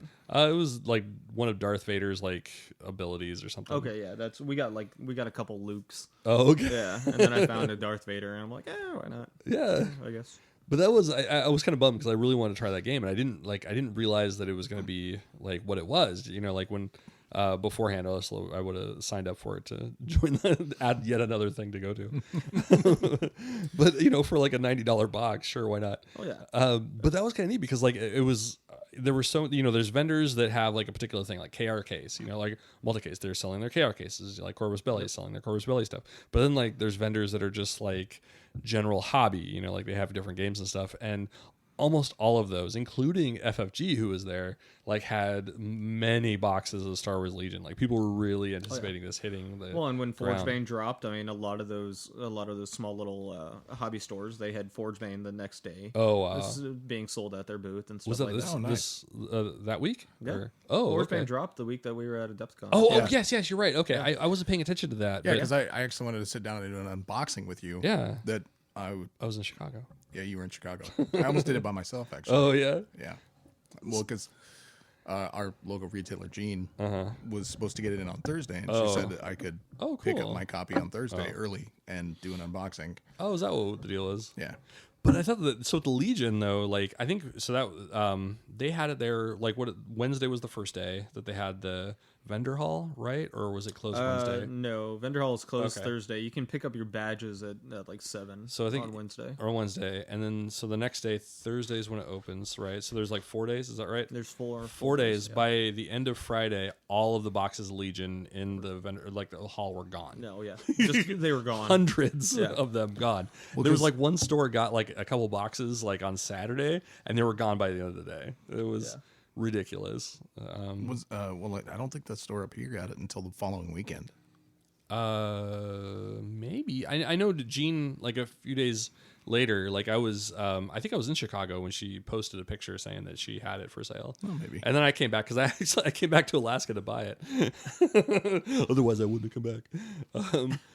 Unfortunately, the models look horrible. The game is fun, but the models look atrocious. Or they just pre-cast, pre-painted. It's a different kind of plastic. It's that like game plastic. You know, it's not like polystyrene. So like I used like my plastic glue and it didn't do anything. Like, it Okay, just fell apart. so it's like chibi plastic. And, Yeah. Okay. Yeah. Looking at the models, Super it glue. reminds me of like the HeroClix appearance, but not pre-painted. If that Less detail. way less detail and just kind of. Like they had like the harder plastic, like the vehicles were harder plastic, but still like the polystyrene glue didn't work on those. So I think it'll be like now it's going to be a challenge. Like, can I paint this to look better than the model itself? And so maybe that'll be some. That's the problem with a lot of those big box games. I mean, even like, have you opened up your Guild Ball yet? No, I haven't. I think it's the same type of plastic that you're talking about. Yeah, I thought Guild Ball used, well, actually, maybe not in the box set, but I thought in the teams they used resin. Not anymore. Almost really? all the new teams are all plastic. Yeah. And it's that rubbery plastic. Well, they're all one piece. Oh, okay. Yeah, they started out with resin and metal, and the details were so crisp and clean. But then you had like a little tiny fillet knife that was you take it and try and pin it, and then it goes flying across the room, never to be seen again. Oh no, it hasn't happened to you though. And yeah. We'll go with that answer. Yeah. But then they So moved that's to why this it has a bolt plastic. pistol. Yeah. Then they moved to this plastic, which isn't bad. I mean, you can still paint them and everything like that, but they're a lot like that chibi plastic, where that glue, that polystyrene glue, doesn't work on them for some reason. So you have to use super. Kind of like the 3D printed filament stuff. Yes. Yeah.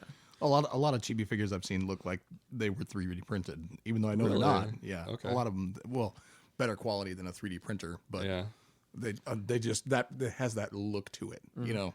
Yeah, I have to say, like, you know, with like Games Workshop and a couple other companies, like like I've almost taken for granted like the quality like of the sculpts and everything until I think like opening Legion, and I'm like, oh right, there's another. Even GW did 3D printing for a little while. Yeah, I mean, you can see it in their steps in their photos. If you got real close to their photos, you can see those little steps that they did. But then they go to that injection mold type plastic and stuff like that. And I think that was it. It's just like, I mean, I don't mind the 3D print so long as they don't keep the filament. And there is definitely like I put together a few models from Forge World where like they didn't clean it up and you can see the filament like a little bit in there. Yeah. And that's unfortunate, but you know, I think it's like the Tau Titan I think has some of that, and I think like some of the Custody vehicles. But for the most part, like I don't mind because like the design is so amazing, like it's still pretty crisp and everything, and yeah, you just take a little bit of sanding to it or accept it. But I think like I think it's like the lower quality plastics and stuff like that where like they can't get the crisp features, you know, that you can otherwise. Like it just kind of like rounds a little bit. And that's like the chibi plastic. Thankfully with chibi, like it's chibi, so it kind of goes chibi. It's supposed to look like that, so call it good. Yeah. Well, I mean, there's different, like you can get those plastics, or you can go with metal, or you can go with resin. I mean, they all have their pluses and minuses. There's pros and cons and stuff like that. Yeah. And they have plastic resins that you can go to get real nice detail, but then the cost goes significantly higher. So, I mean, it is what it is. So. And I mean, they're giving this stuff away. I don't know. I mean, I'm not going to say anything. They're giving it to me. Sure. Well, I mean, except when they don't. Did they actually? They didn't actually give it to you. Didn't you have to actually buy the VIG bag? Well, yeah, but I mean, what is it? $150? Yeah. I mean, two of those boxes paid for it. Yeah. Well, yeah. I'm not saying it wasn't a value. I'm just saying you still paid for it. Yeah. Oh, so that was great. Yeah, I definitely want to try out a lot of those. But yeah. Although I found like I came back home and I had I actually had to go and buy like a third suitcase. Like I went and like I think we were talking about that like where like yeah you kind of like pack with like one empty suitcase inside of another suitcase and like do the Russian doll thing and I did that, and then like I get down there and I still had to buy a third case. Well, that's and then pay the $75. That Star Trek Ascendancy alone took up a massive amount, and then you put the other two.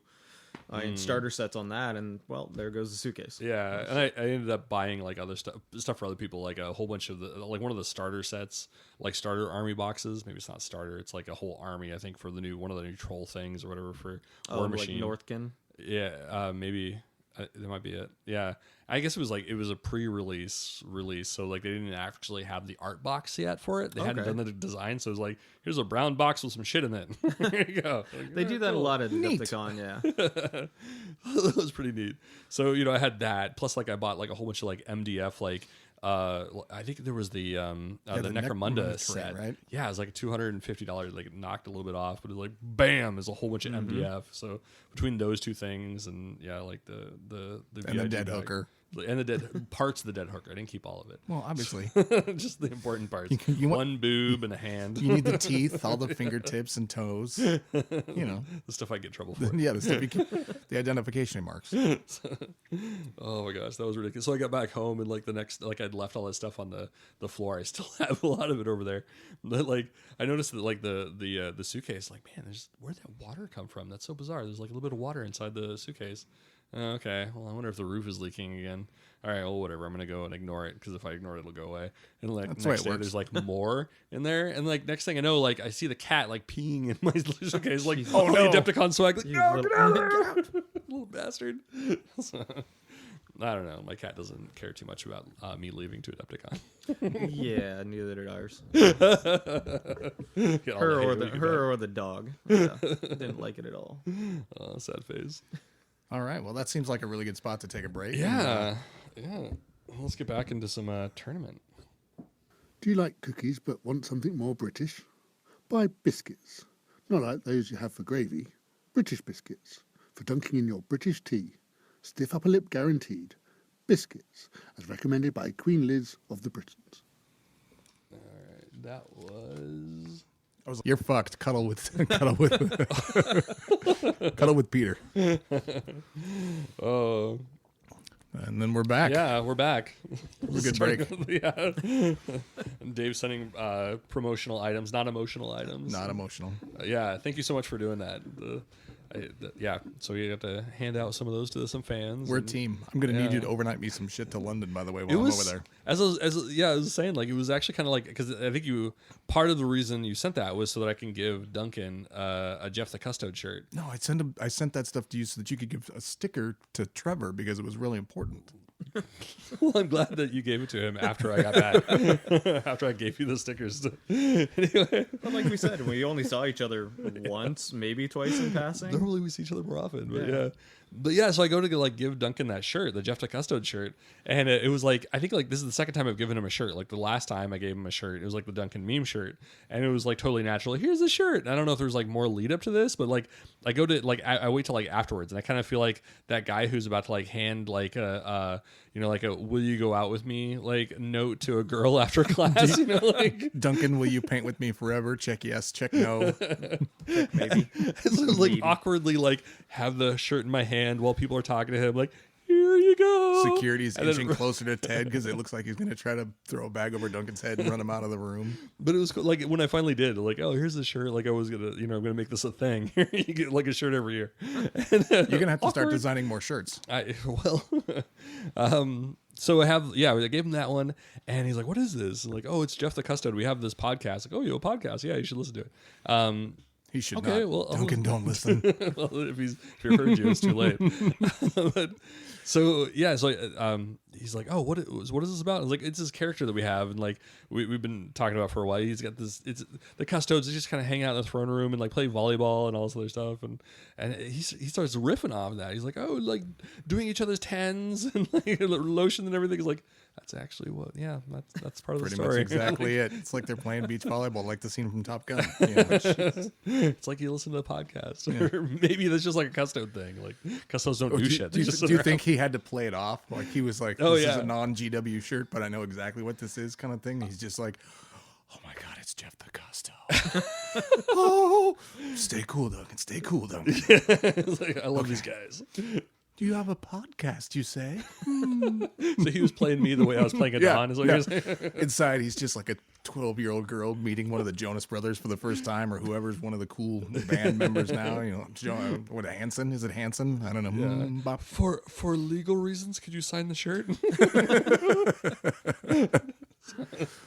So he's like, "Oh yeah, where can I listen to the podcast?" Like it's on the website down there. So I'm like, "Shit, I gotta run home and like update the website because I haven't updated it in like 12 episodes." Our website is the worst. Well, not anymore. I updated it. When? Like 2 days ago. Oh, thank you.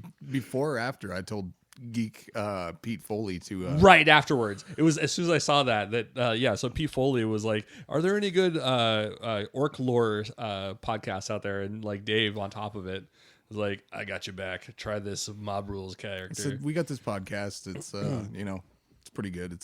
It's mob. It's orc based for the theme, but it's all 40K lore. Yeah. And there's a couple orc podcasts. You'll find them.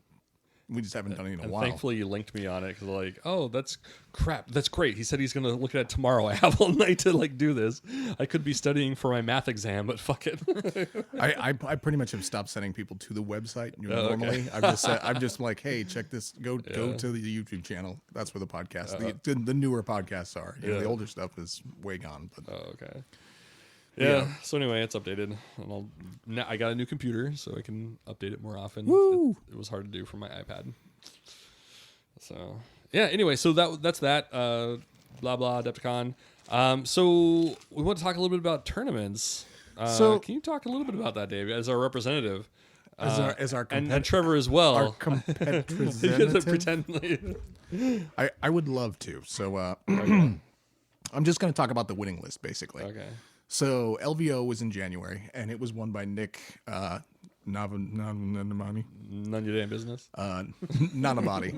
Okay, it's a floating mind. Yeah.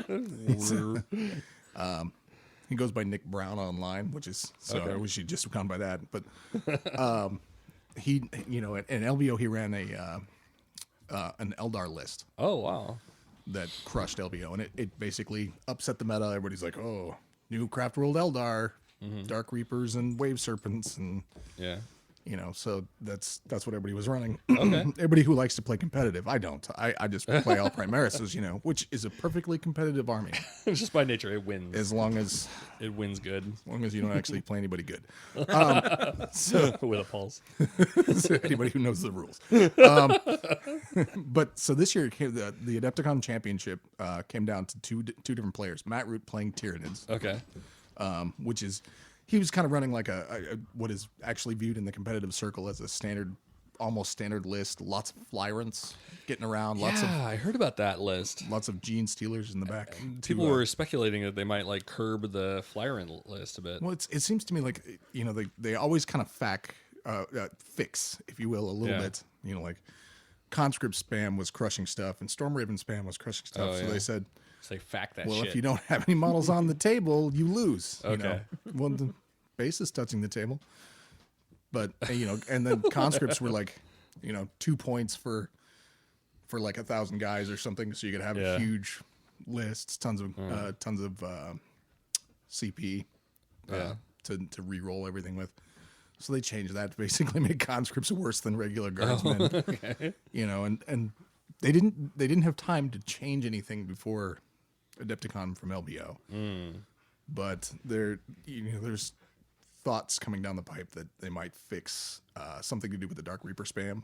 Okay. Because it's just have a bunch of missile launchers and vehicles. So, but the Flyrants, the Tyranids have been doing well. Blood Angels have been doing very well.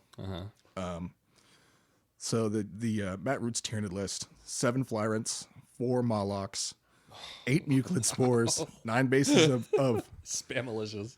of Ruppers. Rubbers? It says Ruppers. I'm fairly certain that's supposed to say Rippers. Ripper swarms. But I think they're just broken rubbers. and They've ruptured. Rubbers versus ruptured. Too many times sniffing it up the nose, I guess. And then No longer Nick lubricated. Nanavati, who was playing the Dread Pox Blossom list, which is kind of like Chaos Space Marine soup, if you will. Oh, okay. And anybody that knows me knows that I'm not really a fan of. I understand soup, Yeah. but I don't like it. Really? Yeah, I mean, well, because if you think about like lore, because we're fluffy players, right? Sure. Well, Yeah. you've got a themed army. Your Iron Sure. Hands are dreadnoughts and tech brains and stuff. It fits themes. Okay. Whereas soup kind of does from the sense of like Imperium. Like you're gonna have a guard unit mixed with, maybe mixed with a single thing of Space Marines, backing them up, but you're not combining only the best units every time. Yeah. But- it really depends. Yeah, like Yeah. how you play it. Like, are you just min-maxing? Then, Right. It's just Like that these soup sucks. min-maxing bastards. Yeah. It's just salt. So, It's like salt soup. yeah. You gotta put some flavors in So there. Nick's got a Black Legion battalion with Abaddon. Okay. Who I don't understand because last I heard he was terrible. But Nick Nanavati is like some sort of competitive god who just does he makes bad stuff good. Oh, okay. Because he's good, actually good at the game, I guess. And then a Demon Prince with wings, 38 cultists of Slanesh, 38 cultists of Slanesh, 38 cultists of Khorne. What? That's where I have a problem. Why? Well, because Khorne and Slanesh, They don't kinda- hang. Well, fluff-wise, they don't like each other. Oh, okay. they don't like each other. Because, we talked about it on the Yeah. Slanesh podcast. Slanesh is always stealing from Khorne. Well, Korn kind of gives it to him like He a makes it dumbass. so easy. yeah, exactly. Then he's got a 1,000 Sons battalion with Ahriman, a demon prince with wings, Okay. 27 Zangors, who I imagine he was using some sort of deep strike, the webway deep strike for the Zangors. Okay. 10 cultists and 10 cultists. And then another Death Guard battalion with Typhus. The dog is wanting to eat models. Another Demon Prince, and then 3 units of 10 Poxwalkers. So, basically he's playing competitive, and he's really min-maxing everything while also still cherry-picking the best from each thing. Typhus gives you the ability, the Poxwalker super ability, like, everything becomes Poxwalkers, whee! Yeah. When it dies. So, but Matt actually took it, Okay. putting Tyranids on top for the first time ever. So, I mean, not since Baal have Tyranids ever won anything. So, I have to go back to the fluff to win stuff. yeah. That's right. So that's the current state. I don't know what's actually going to happen. With changes, we'll have to wait for another, fact to come down the pipe. So it sounds as though like the top armies were pretty diverse though. Like it sounds, from what I heard, like Dark Reapers were on every table, at least according to like one guy I was listening to. Yeah, it's all Dark Reapers. Everywhere it's Dark Reapers. Fucking missiles for days.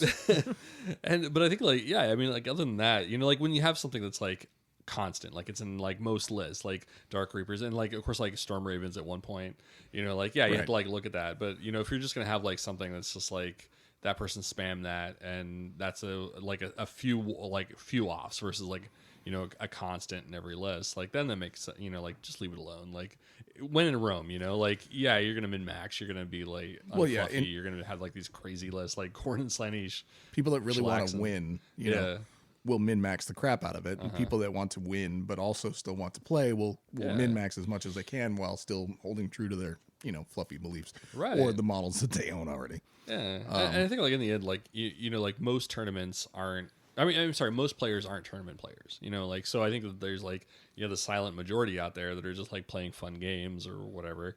But just like you could have that divide where you have like that group over there just like min-maxing the shit out of stuff, like like having unfluffy lists and doing these really competitive things. Then you can have the other people over there doing their narrative campaigns and stuff like that, and fuck it. Yeah, like I said, I've been playing all Primaris since Dark Imperium came out, and I was like, I'm so horny for Primaris. They're so sexy looking. Look at these shitty tiny Space Marines over here. Or these. I want the big ones, but I have a winning record with it. I do. Do you? I actually do. Yeah. All right. I'm like 13, 8, and 1. What is the 13 wins, 8 losses, and a tie. Oh, okay. So, I have one more than I've lost. That's good. With them. Yeah. Okay. Yay! So, it's possible to win with them. But you have to actually work at it. It's not It's not like, all right, now these guys are going to shoot their missiles at you this round. You got to actually do shit. Oh. So, but yeah, that's the current state. It's good. We'll see what happens when it changes. Nova's next, right? Where's Nova? Right. Nova. Well, there's a whole bunch of ones that are coming next before Nova. Oh yeah. But Nova's the next They big don't one. count. Yeah. Is there like almost the tied for it with Adepticon, aren't they? For Nova? For size wise, yeah. Yes. Oh, okay. Yeah, I would definitely say so. Yeah. Well, we'll see. Right now, 2018 Adepticon is the biggest 40K tournament ever to take place. So. That is bananas. It is. It was just hard to like walk through there. You're like, it was, yeah. The tables are packed in. Like everybody's just like nut to butt wherever they go. I don't know how you play 40K, but nut to butt is not it. Well, I don't play in those tournaments. I just walk through them. Excuse me, sir. Can I look at your models? Could you get your nuts off of my butt, please? I can't. I'm trying to take pictures. It's okay. So I'll get a telephoto lens next time. I thought you said you were going to be using a macro. It feels like you're just using a micro tab. So, are you bending over for a particular reason, or? Well, I heard this is the friendly. No. But yeah, no. It'll be exciting to see what changes come down before Nova. Yeah. Because people in the competitive scene really pay attention to it, like numbers crunch and like Eric up in Fairbanks, Danny. Okay.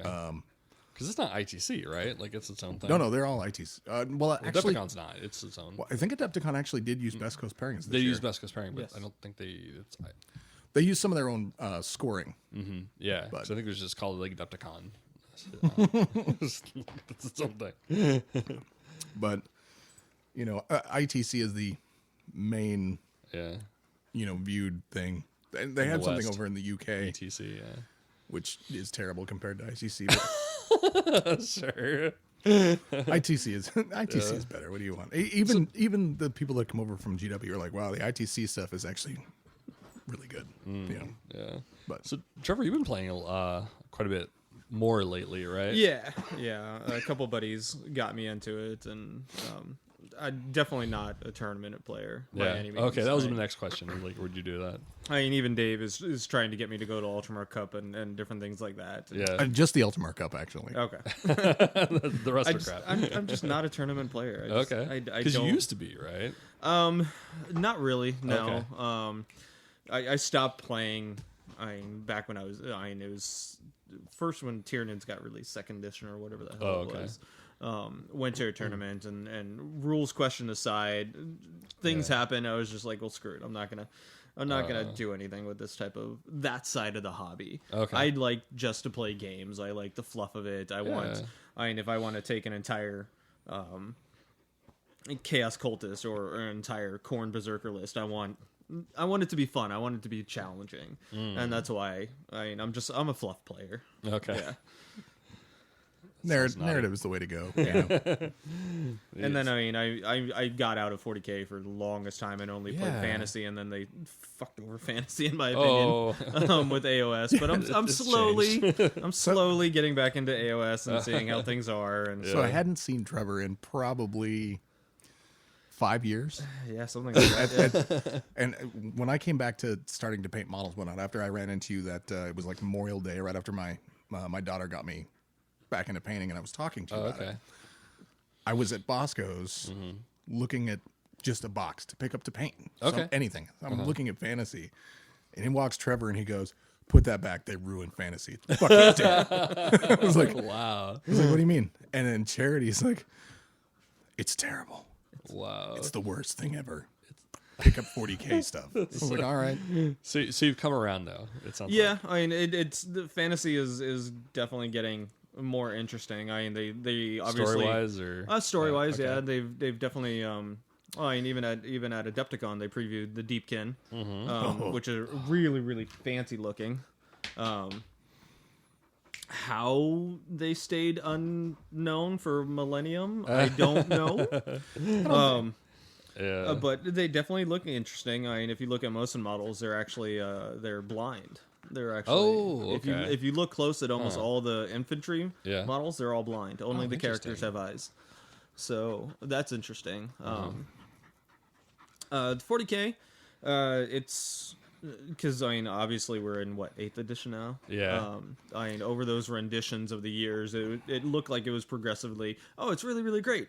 Oh, it's really really bad. Oh, it's really really great again. Oh, it's really really sucky. Through ebbs and flows. And now it definitely seems more balanced as a whole, whereas characters help support the units and things like that, as opposed to just being these almighty beefy characters, which they still are in their own right, but can die.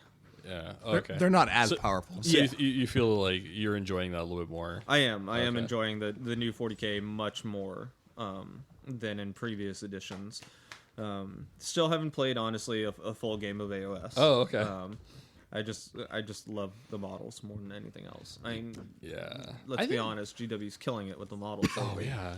I think like that was, in a lot of ways, like, they had like back in the day, like they had like a couple little showpieces, models. And then for the most part, it was like, like a body and an arm you glue together, and that was it. I mean, the idea like they were going to be rank and file anyway, so it didn't matter. Oh, yeah. But yeah, like now that like each guy is its own guy versus like a block, being, an entity. So I mean, the sad thing is that like when you look at the new Death Guard or anything like that, everybody is going to have the same looking Death Guard. They're all going to look the same. Different paint schemes, but they're all going to look the same.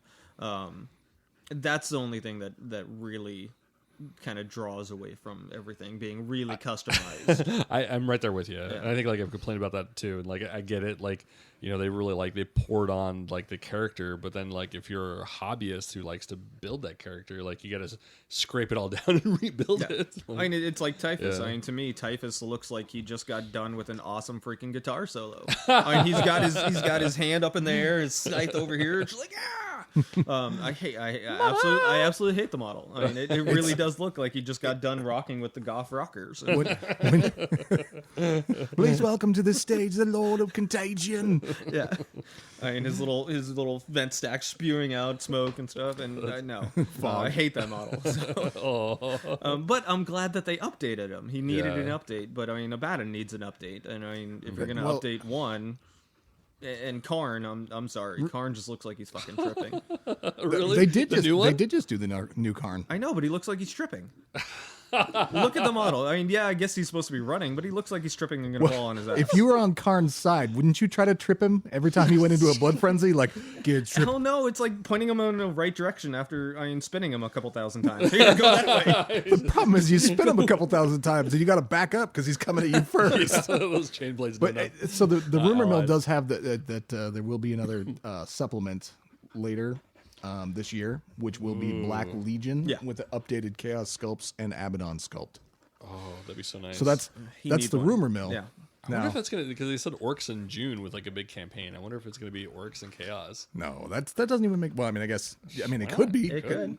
I mean, they'd have to make it fit the narrative though, like they did with Admech and Necrons. Yeah. Like, Well, apparently P. Foley is listening to podcasts looking for inspiration, so let's inspire him to make this. yeah, so We need a bigger Grasgirl Thraka and a bigger Abaddon, all in one box. oh man, size of a small child. Yes. I might actually buy that box if that's the case. I'm totally going to buy that. Yeah, you can start claiming it on your taxes or child support. Have a new dependent. It's Gazgul. Yeah. So. But I mean, he should be bigger too. I mean, he is tiny compared to what all the fluff says about him, all the pictures say about him. Mm-hmm. I mean, he's tiny. Yeah, was it like 19 years ago or whatever? Like he was pretty damn big. Yeah. But yeah, Oh, not yeah. anymore. Not anymore. Oh no. That'd be cool. Like he'd have to be bigger than Robo, wouldn't he? I mean, he would have to be. He'd probably be Primarch size or just Bigger. under it. Yeah, I mean, no, he would have to be at least the new Redemptor Dreadnought size. because I heard that they were going to Really? do like the primes, like Yeah. the new. Like I- he was going to be prime size, and like the primes, according to like the Beast Arises, was the size of like a Stampa. Well, I mean, orcs never stop growing. I mean, Yeah. the only reason why they stop growing is because they die. And it's not like anybody's killed Grasgold in how long? I don't know. I mean, Well, and so it's. Yarrick is the one that took Gazgul's hand, right? yeah. Okay. So looking at the fact that a human can fit that power clog, either Gazgul's, going to have to have grown a lot, or Oh yeah, depending on where they put him in the storyline currently, it's going to be what it's going to be. So, yeah. but yeah, That'd be exciting. they've got a lot of good sculptors right now. Oh yeah. Oh, well, And they're doing a lot of good stuff, and they're hiring more and more army painters all the time, Yep. which is mostly exciting. Well, I would love to see a new. We have Morty. We have Magnus Red. I would love to Right. see an Angron. I would love to see a Fulgrim. All those. They didn't die to my knowledge. No, the 4 Chaos ones were Yeah. the 4 as they viewed them They as all main. ascended. Yeah, they all ascended. And so I think seeing those two would be absolutely amazing. Well, the problem is that if you keep giving Chaos these Primarchs, they're going to keep taking them, and you're going to end up, you're going to have Chaos Marine players being like, all right, so I've got a unit of 30 cultists and Morty. And then I have a super heavy detachment with Magnus, Angron, and Fulgrim. So, nobody's going to want to play against Yeah, that. it's just the Power Rangers. Yeah. They all combined to make the Megazord, like Chaos God.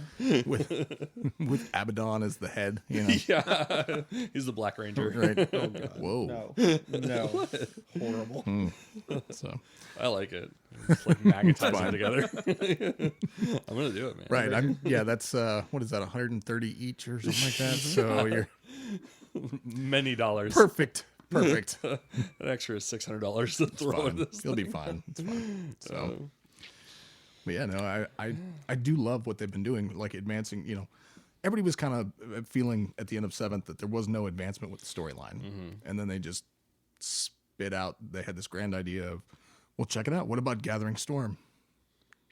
Abaddon's coming to Cadia, and it's a big thing. It's a crusade, and Santa Claus is coming. yeah, evil Santa Claus. Well, I just don't know where they're going to go from here.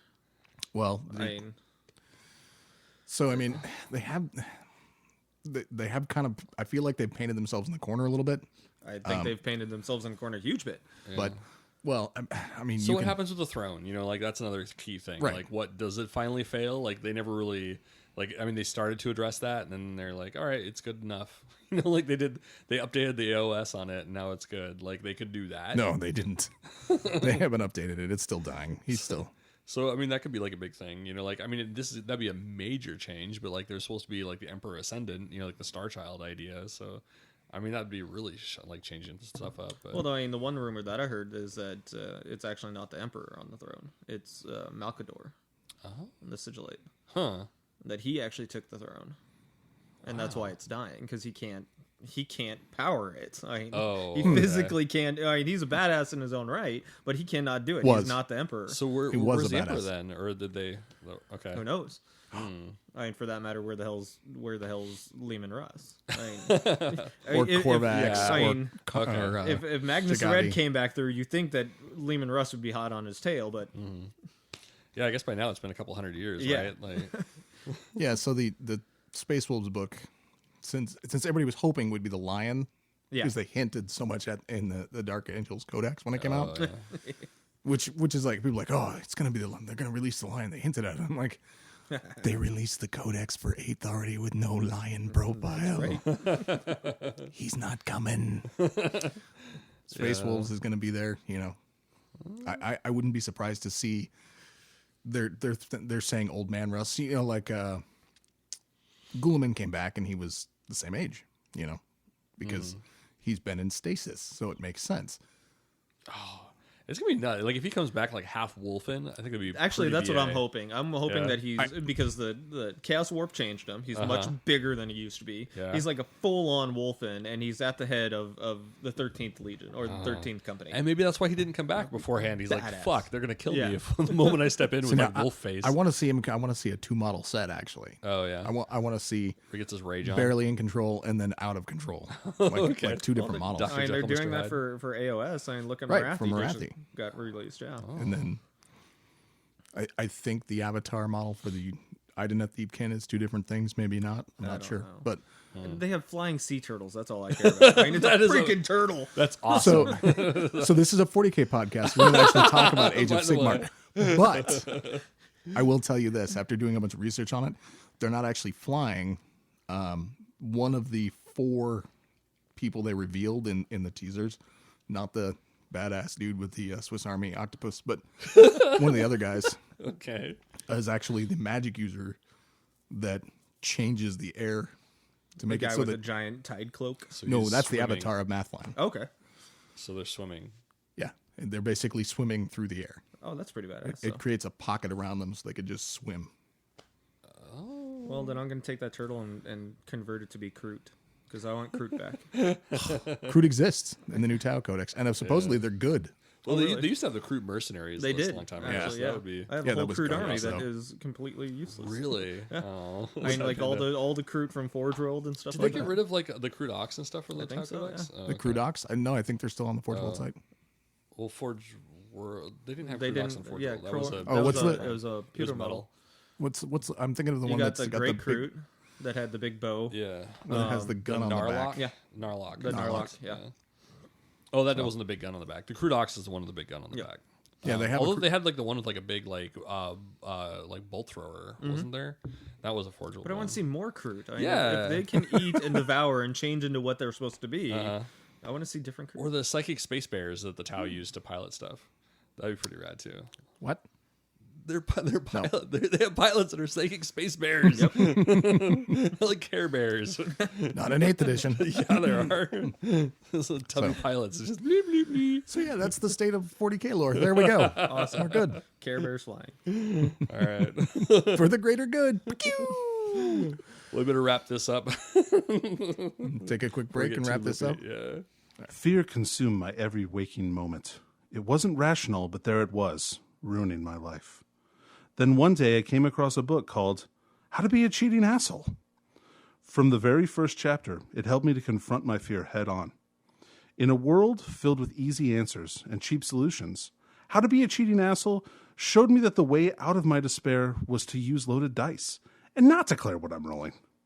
Its message was so strong and so real that it put me on the road to a happier, more fulfilling life. and it made my fear a part of my past. Stop by your local retailer now for a copy of How to Be a Cheating Asshole. Also available in audiobook, read by somebody who only sounds like Donald Trump. Welcome back from the fake brag. Woo! So thank you so much for joining us, Trevor. Yeah, that it was really awesome. amazing. It was It was fun, great actually. hearing Hope you about enjoyed yourself. your experiences at AdeptiCon, since I'd already heard like twice about Ted's. Adepticon's it's a really, really badass place to go and to Yeah. visit. I mean, it is definitely more geared towards gamers. I mean, tournament players, everything like that. If that's what you wanted to go do, Adepticon's the place to go do it. So, As opposed to what would be the alternative? I know there's ReaperCon and ReaperCon Yeah, is Gen Con and ReaperCon, not necessarily for gamers, right? Yeah, ReaperCon is definitely more for those hobbyists that enjoy the painting, enjoy the conversion. Gen Con is for gaming. board game gaming. You got Yeah. board game gaming, you got tabletop gaming, you got card gaming, you got video gaming. I mean, you can go there at 4:00 in the morning, walk through the vendor, or not the vendor hall, but walk through the convention center and pick up a game of Ultimate Werewolf at 4:00 in the morning. And there's 20 some odd people sitting there wanting to Aren't they play. going to be pissed if you just walk away with their Ultimate Werewolf? No, I mean, Well, go find another game. go find another game. I'm taking this. So I mean, if you love games and games as a whole, Gen Con's definitely the place to be. But Adepticon is truly tabletop like mecca. I mean, if you want to play tournaments, you want to see really, really nicely painted models. I mean, obviously short of second edition tournaments, apparently. No, then the second edition tournament didn't have any really nice that's painted. short of that tournament. But I mean, great for the hobby seminars. It gets you painting fast and Oh, easy. wow. Yeah. So they have some pretty good seminars at Gen Con, huh? No. Oh, okay. No. So I'm wait. talking about Adepticon. Wait, I Adepticon gotcha, had the I good. gotcha. So, like, do you think I should come down next year? Maybe I can do like a 10-minute Ultramarine class. Yeah, absolutely. Nice. Sign up. If you really want to. I honestly think that I could paint that model. I could. Is there like a waiting hour and a list to offer classes? Oh God, I don't want to You offer a can, you class. can sign up for doing a class, yeah. Okay. I mean, do they just, if you want to do one, they If you submit a class schedule, generally they like you to teach at least like 4 classes And during be the known. weekend. Okay. Not necessarily even really be known. I mean, there's everybody that does teach is known to some degree or another, but I mean, you can just even go down to, like I said, that little Fort Wapple is what I know it is. That's what it is. But you can just sit down there. There's hobby lights down there. There's paint. You can talk to Duncan or I mean. So I didn't realize that like anybody could just sit down there. Oh yeah, Like, absolutely. Okay. Well, anybody could, not you. Okay, not me. The problem is limited space. Yeah, So I noticed that's the that. main problem. Is that? But yeah, you can go down there, show And up. it seemed like people kind of like camp. Like they have their stuff, they set up, and then they disappear. And once their they ship's set still up there. for the day, that's where their stuff is at. Yeah. And I mean, That's kinda everybody a problem. that goes to Adepticon for that side of the house generally knows each other. Okay. And so they just kind of set up and leave stuff there, and everybody watches each other. They're pretty in. They're pretty I tight. think it's unfortunate. Like if I would have come and paint, like, and they have their stuff set up, then it's like, all right, well, too bad. You get the floor. Just find somebody and say, "Hey, can I move this crap?" Okay. I just push stuff out of the way.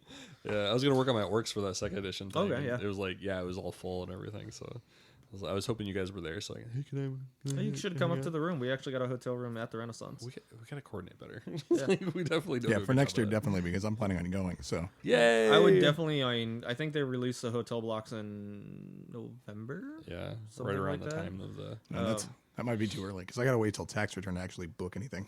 Fuck, You're well, you gonna, don't have to you're pay gonna for be it. screwed. Oh, okay. Yeah, You are going to be screwed if you wait until Right. No, tax season. you pay when you actually Yeah. take the room, so you're fine. Yeah. And actually, and I wish I keep forgetting that. I keep thinking like, oh, I need to pay for it like when at the time. Like no. Well, Absolutely not. I think this next year I'm going to book 2 or 3 rooms and just Oh, say, hey, free peeps. let's call this good. Anybody going here? Have a room because it's so much easier. All right, I'm in. Yeah, it's so much easier just to go down, go through vendor hall, go do your classes, go do Yeah. your tournament, and say, well, screw it, I'm going to go take a fucking nap. Because I think like that for the last 2 times, like each time like I've gone, like the hotel I've gotten is further away from the convention. really? And yeah, and I don't have a car when I'm down there. Like I rented a car the Yeah. first year for like a couple days, but like Well, we yeah, were at the Windham that first. Oh, I don't remember. Maybe it was like it was 2 across. years ago. We were at the Windham. Oh, okay. That was down the street and down the road a little bit. Uh-huh. Last year we were me and Charity were at the Fairfield Inn in Spring. The hospital. Suites. Oh. Well, yeah, we were at the hospital. Kind of expensive. Not recommend it. And that's just right across the street, but that's still a lengthy walk. Oh, okay.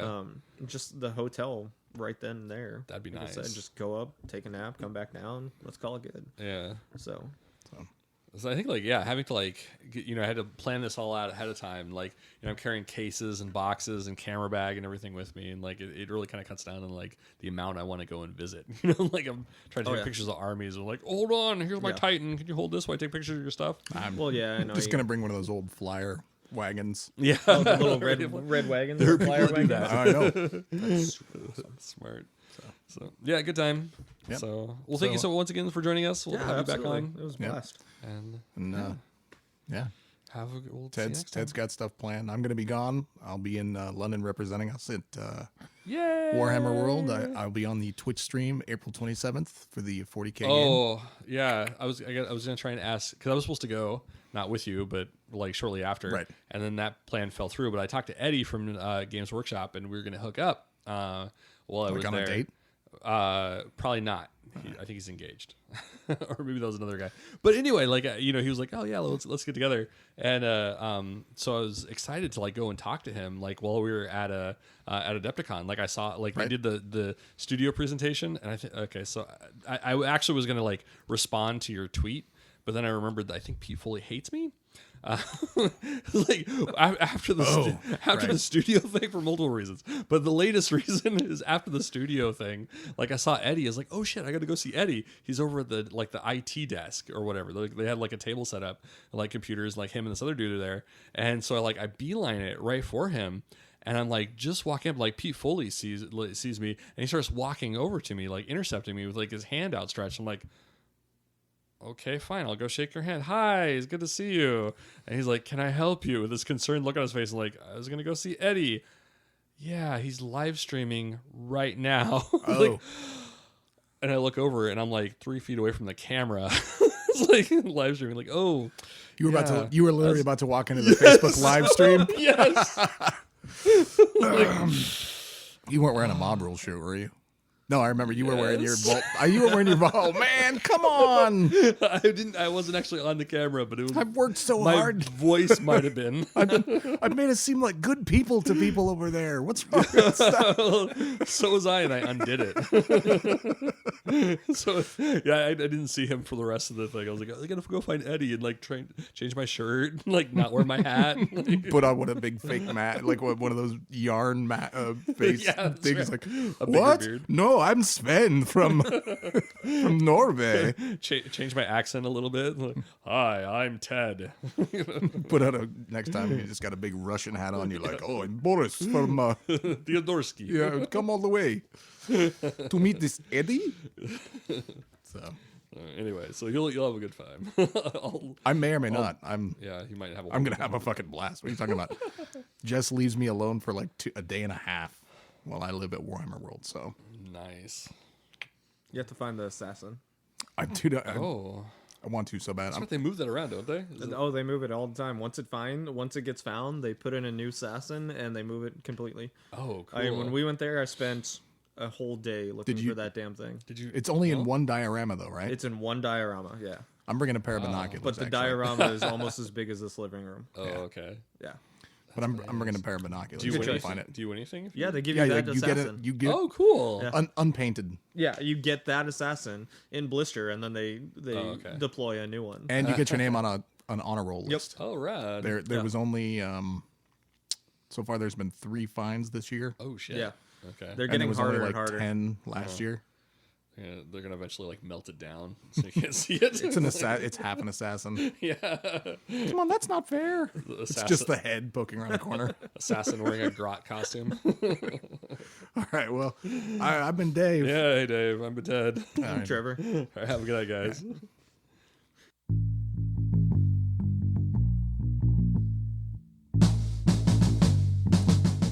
This episode of Mob Rules has been brought to you by Mob Rules Media. Please join our Facebook group and be part of the conversation at facebook.com/MobRulesAK. You can also email us at themob@ tophat-arts.com. Thanks for checking us out, and we will see you in 2 weeks.